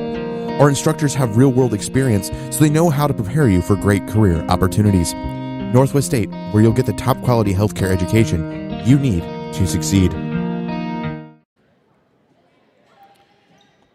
As they line up with the championship plaque, this year's undefeated champions, the Archbold Blue Streaks. They entered tonight at 6-0 after a 20-point win over host Defiance last night. They had to earn it this evening. It was deadlocked at 24-all at the intermission, but they pulled away with just a little more in the tank over the last 16 minutes to knock off a very game Ayersville squad by a final of 55-41. The Pilots fall to a game below 500. They are runners-up. As they have left the gym, they'll hit the bus. They are now 3-4 overall. The Blue Streaks remain perfect on the season at 7-0. Brent Balbinot alongside Scoop Miller as we welcome you back for the post-game show. We'll also have your Arthur Law Firm Stat Tracker stats. But Scoop, just blue collar is the term that comes to mind when I look at this Archbold girls basketball team. Nothing flashy, nothing fancy, meat and potatoes, and they just get the job done. I tell you what an impressive win here for Archbold to win this convincingly here with an impressive second half. But you're right, Brent. This is a team that not just is athletic, but they play hard, and those combinations are tough to prepare against. Give Ayersville credit. I thought Coach Nicely had an excellent game plan. They came out, executed. They controlled the tempo there for a large part of that opening half and had things where they wanted at halftime. But in true Blue Streak fashion, the Streaks really came out blazing in that third quarter, really taking control there, outscoring Ayersville 19-9 in the third quarter alone. And from there, they kind of coasted to the finish. But they really turned up the heat. After Ayersville turned the basketball over just 5 times the first half, Archibald forced them into 17 second-half turnovers, and that was more than the difference as the Streaks win the DPT Classic here tonight. 55-41, and it was a combination of things. It's not just one thing that you could put your finger on. It was that defensive pressure. Obviously, it was the press. Again, I will go back to just Miss Money, Charlie Forward, when her team needs her. When they find themselves in tight situations, she takes over. And again, 6 points at the half tonight. She finishes with 15. Last night she had 5. She finished with 9 points in the second half as well. And she does it in a manner that if you didn't know her game, you'd think, okay, is she going half speed? Is she really putting effort in? She just makes it look easy, and sometimes I think that's easy to misdiagnose, so to speak. Well, you're right. She really does. You know, one, we know she's an athlete, but she can hurt you in so many ways. She can pull up, hit the three, but her best move is that first step. She can go right. She can go left. She does a great job finishing, and she's got a high basketball IQ. No mistake about it. She understands when she's got that opportunity to go one-on-one, go to the rack, you know where she's heading. She had another outstanding performance here tonight. She and the rest of her team. As a matter of fact, I'm looking back at last night's box score. The starters did all the damage last night against Defiance for the Blue Streaks, but Harris had 15, Garricky had 15, Forward had 14. Tonight, Harris with 14, Forward with 15, and Garricky with 11. That trifecta just seems to be the danger zone, so to speak. I tell you what, they just have so many weapons, you know, and they're an unselfish team. There's no one out there trying to pad stats, and that's impressive when you've got so many kids that have the ability to put the ball in the hole. So credit to this Blue Streak team. I think they're only going to get better as this season unwinds. You remember, they've got some youth in that starting lineup for sure. And wow, they are going to be a tough out. They really look sharp here today. And when this is the team, you're going to have to find a way to keep them off the glass. I thought they really dominated the Pirates on the glass. The Streaks ended up with 14 offensive rebounds. And they converted those into a lot of points at the offensive end. We're going to take a look at your Arthur Law Firm Stat Tracker stats on the other end of this. Quick timeout. When we come back, we'll put more of the postgame right to you. You are watching DCTV Sport. Discover top quality healthcare education at Northwest State. Our instructors have real world experience, so they know how to prepare you for great career opportunities. Northwest State, where you'll get the top quality healthcare education you need to succeed. Stamball Jewelers is your trusted source for diamonds, fine jewelry, watches, and gifts. Whether you're looking for a dazzling engagement ring, a timeless anniversary gift, or a present for someone special, Stamball Jewelers has something for every occasion. Visit us today and discover why we've been serving the community since For the past 70 years, Midwest Community Federal Credit Union has been your financial partner, helping you achieve your dreams and secure your future. Midwest Community Federal Credit Union, with locations in Defiance, Bryan, and Napoleon. Find out more at midwestcommunity.org. Superior Credit Union, a not-for-profit, member-owned financial cooperative. Visit superiorcu.com to find out more about joining the winning team at Superior Credit Union.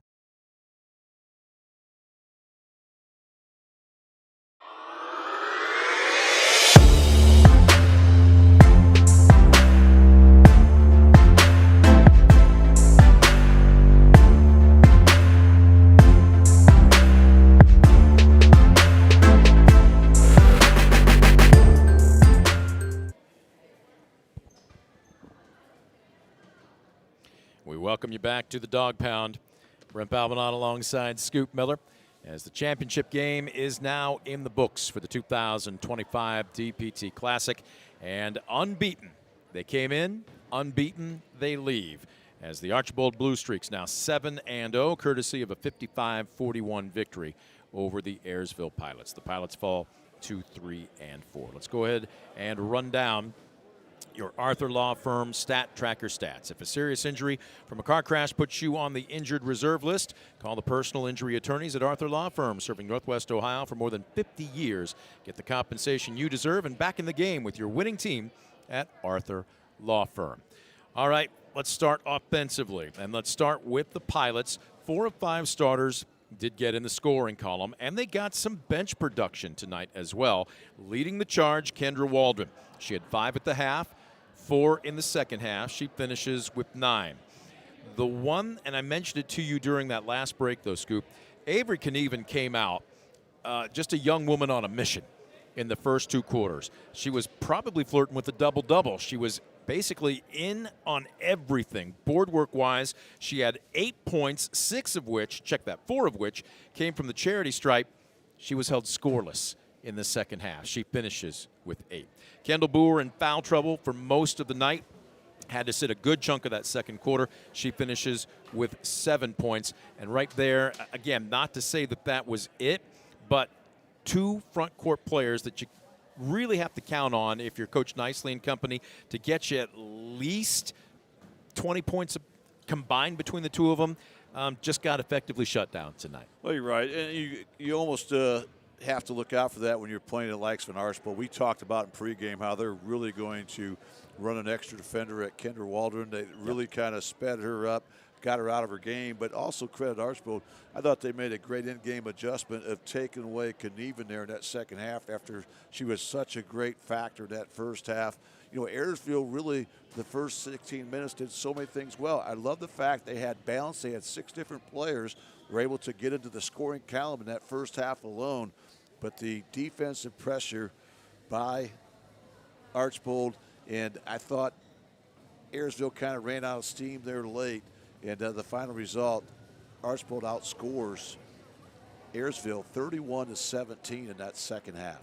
Peyton Ensign got a couple. She's the defensive stopper. A silver lining here for Coach Nicely and company, bench production.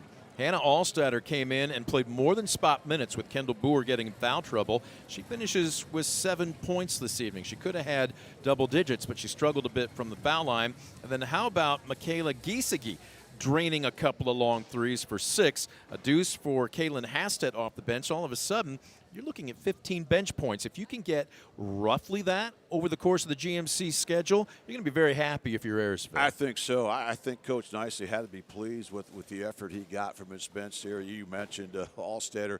I thought had some huge minutes tonight. And, of course, Giesecke there. When you have a threat like that from beyond the arc, that's going to force teams to play you a little bit more honest and maybe allow people like Kendra Waldron to get a little bit more one-on-one matchups than they saw here tonight. On the flip side, again, the damage being done by the starters for the Blue Streaks, and I mentioned that trifecta, if you will. They all had double digits in scoring last night. They all have double digits in scoring tonight, led by Charlie Forward. Again, 15 points. She had 6 at the half. She finishes with 15, and she just took over in that third quarter. She really did. She just exerted herself. I thought at halftime, one of the numbers I looked at was, wow, they held Forward to 6 points there. I thought that was huge. But Charlie really came to play in that second half, was so aggressive, and Ayersville had no answer for her at their defensive end. 14 points for Molly Harris, including 4 3-pointers tonight, 11 points for Miley Garricky, then 7 points for point guard Claire Kern. Reagan Went had 6, and a pair off the bench for Demi Short. As we are being recognized by Kendall Boer and Kendra Waldron. Look, they'll get theirs. Tonight they just ran into a buzzsaw. But at the same time, I'm not going to sit here and say who in the NWOAL is going to take care of Archbold because we're still early. But clearly, who has the target on their back right now? Is it fair to say it's going to be the Blue Streaks against the world? It's going to be a 3-horse race for sure, even maybe more. I mean, Patrick Henry is loaded after running the table last year. You know, Archbold had a down year last year going just 4-3. They're certainly going to be in the hunt. And then Delta, a team that had a lot of young kids last year that finished second place in the league. They've got a lot of kids back. So it's going to be a lot of great basketball. You could never discount the likes of a Bryan and so forth. So always a good league. Last year alone, the NWL won 69% of their non-league games. So that conference awfully good. This year, they're just under 67% in their non-league games, so certainly the best conference all around. What Patrick Henry has, too, are bigs. What type of challenge does that present to the rest of the conference? Well, it's a tough matchup, but what Patrick Henry lost is some ball handlers from a year ago, so look for a team like Archbold especially to try to exploit that, try to get them to extend their defense, try to get them to speed it up. And if they can force the turnovers they did tonight, and we mentioned it, 22 Ayersville turnovers, Archbold is going to be in every game this year, no question. We're going to take a quick timeout. I see Coach Ziegler and Charlie Forward working their way down the media circuit here on the mezzanine level. We'll have more of the postgame right after this. You're watching DCTV.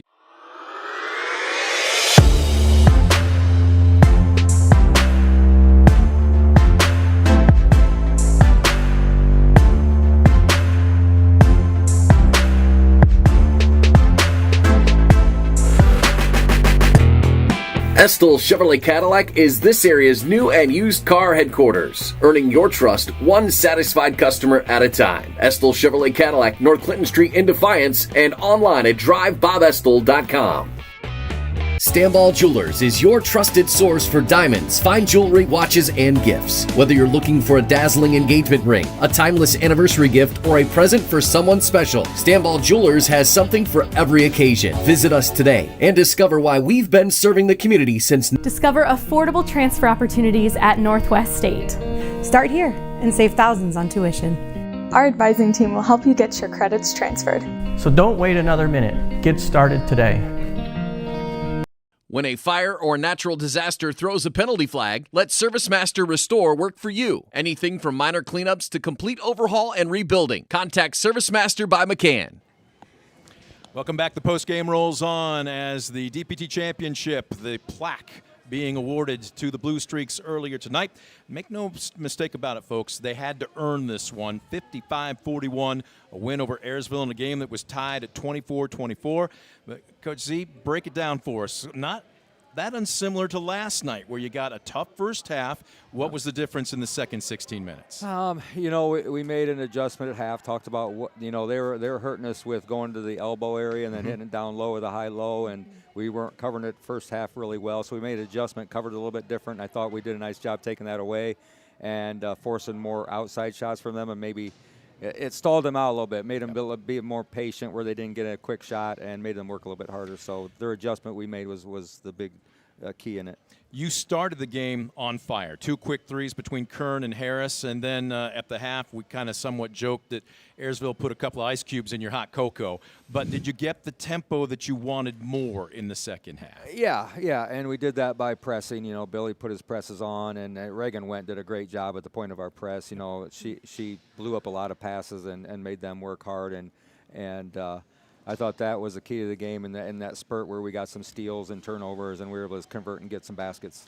There were a lot of live ball turnovers. Charlie, we could see it. It's not just physical, but you see it start to get in your opponent's head. You can see it mentally take a toll on them. Is that maybe kind of the unseen effect that your press has? Yeah, I would say so. I think obviously in our one half-court press, I think, they see us at half-court and it scares them to, try to push up the court. And like Zig said, Reagan did a great job. There were times they had turnovers that we didn't even have to, go for it. They just threw them away themselves. So I definitely think it has a little bit of a mental effect. And Zig, this is getting to be a habit. You guys were in a dogfight there the first 16 minutes. I think you've been behind, 3 times at halftime this year so far, but your kids just seem to turn it over that second half after just 5 Ayersville turnovers the first half. You forced the Pirates into 17 turnovers the second half. Talk about how the aggressiveness really turned the tide. I think the key is, just they keep playing. It doesn't matter. They just make the next play. They don't let a play get down. And we try and stress that, hey, the next ball is coming right at you, so you got to play. And again, the adjustments, they listen and they're going out there and trying and they're filling their roles is what they're doing. They're filling their roles and. We got scorers, we have rebounders, we have defenders. So I think we have a team that everyone's not trying to do too much, and they're all filling their roles. Well, you got a junkyard dog standing right next to you here. Actually, I'll take that back. An alley cat. How's that? Is that a little bit more of an accurate assessment? Yeah, it works. But seriously, you have owned the third quarter in each of the last 2 nights. You had 5 points at the half last night. You end up with 9 points in that third quarter last night, and you took charge. Tonight, the same thing. You have 6 at the half. You have 15 on the end of it, but when it seems like the moment is needed, we hear your voice. We see you directing traffic. We see you almost, and again, I hate to say make it look effortless, but take it as a compliment, but there just seems to be a smoothness to your operation. It's a command. on the floor. What do you credit that to? Where does that come from? Honestly, Zig and Billy teaching leadership. With our team being fairly young, me and Miley being the only seniors, we need somebody out there that's going to help lead. Miley does a good job as well. So, yeah, that. She's poor girl in it a little bit, Coach. She's come a long way as far as the leadership goes, and we said this is what this team needs. We haven't had it a couple years now, and she's really stood up and been that leader and has really been a force for us in that way. Charlie, are you naturally vocal, or did you have to kind of force yourself to become naturally. She gets it pretty honestly, I'd say. Okay, fair enough. Zig, I had you guys down unofficially 14 offensive rebounds. Just huge. The second and third chance opportunities you got tonight really started to get some separation because of that, I thought. Again, Miley was a big one in there and just battling. She, again, we said it last night, she is either outsized by height or by strength each night, and she just keeps battling in there. And, we gambled, let her in there with 2 fouls tonight, and she played the whole game. So a credit to her. And, Reagan picked up the rebounding in the second half and really made a big key. And, I remember Claire got a big rebound. She just came out of nowhere and got the rebound underneath and got fouled. So, it's got to be a team effort, and we've been working on that. I'm looking down here, and again, is my schedule looking here correct? You're not on the court again until the 16th? We're a week from tonight. So you've got some downtime. Now, granted, you played a very top-heavy schedule early, so how much recovery time are you going to give them, and what are you going to focus on? We're taking tomorrow off, and then the next couple of days we'll start focusing on Pettisville, and we have Bryan the Friday, and then we have 3 games next week, so we'll go Tuesday, Friday, Saturday. So a big week for us again, and not much rest, but we're going to take tomorrow off and get our legs back and then go at it. Charlie, goals. Have you openly talked about them as a team? Have the coaches talked to them about you? What are you setting for yourselves this year? I mean, keep doing what we're doing. Obviously, our first half of our games have been a little bit of a struggle, and I think that's a goal, is to start strong in this first half so we're not having to come back even harder in the second half trying to catch up, if not put ourselves ahead. So I think that'd be a big goal right now, is focusing on starting strong in the first half. Coach, you got to love that, because she didn't talk anything about conference championships. She didn't talk anything even after Christmas. She's just talking about the here and now. Yep, and that's where we're at. We can't look forward, and just we're trying to get better each day and working hard at it, and they're doing a good job just keeping the road and looking forward. All right. Congratulations to your champions Thank this you. year. Best Congrats. of luck to Great you the job. rest of Thank the way. you. Congrats. We're going to take one last time out. We'll put a blue and gold bow on it when we come back. You're watching DCTV Sports.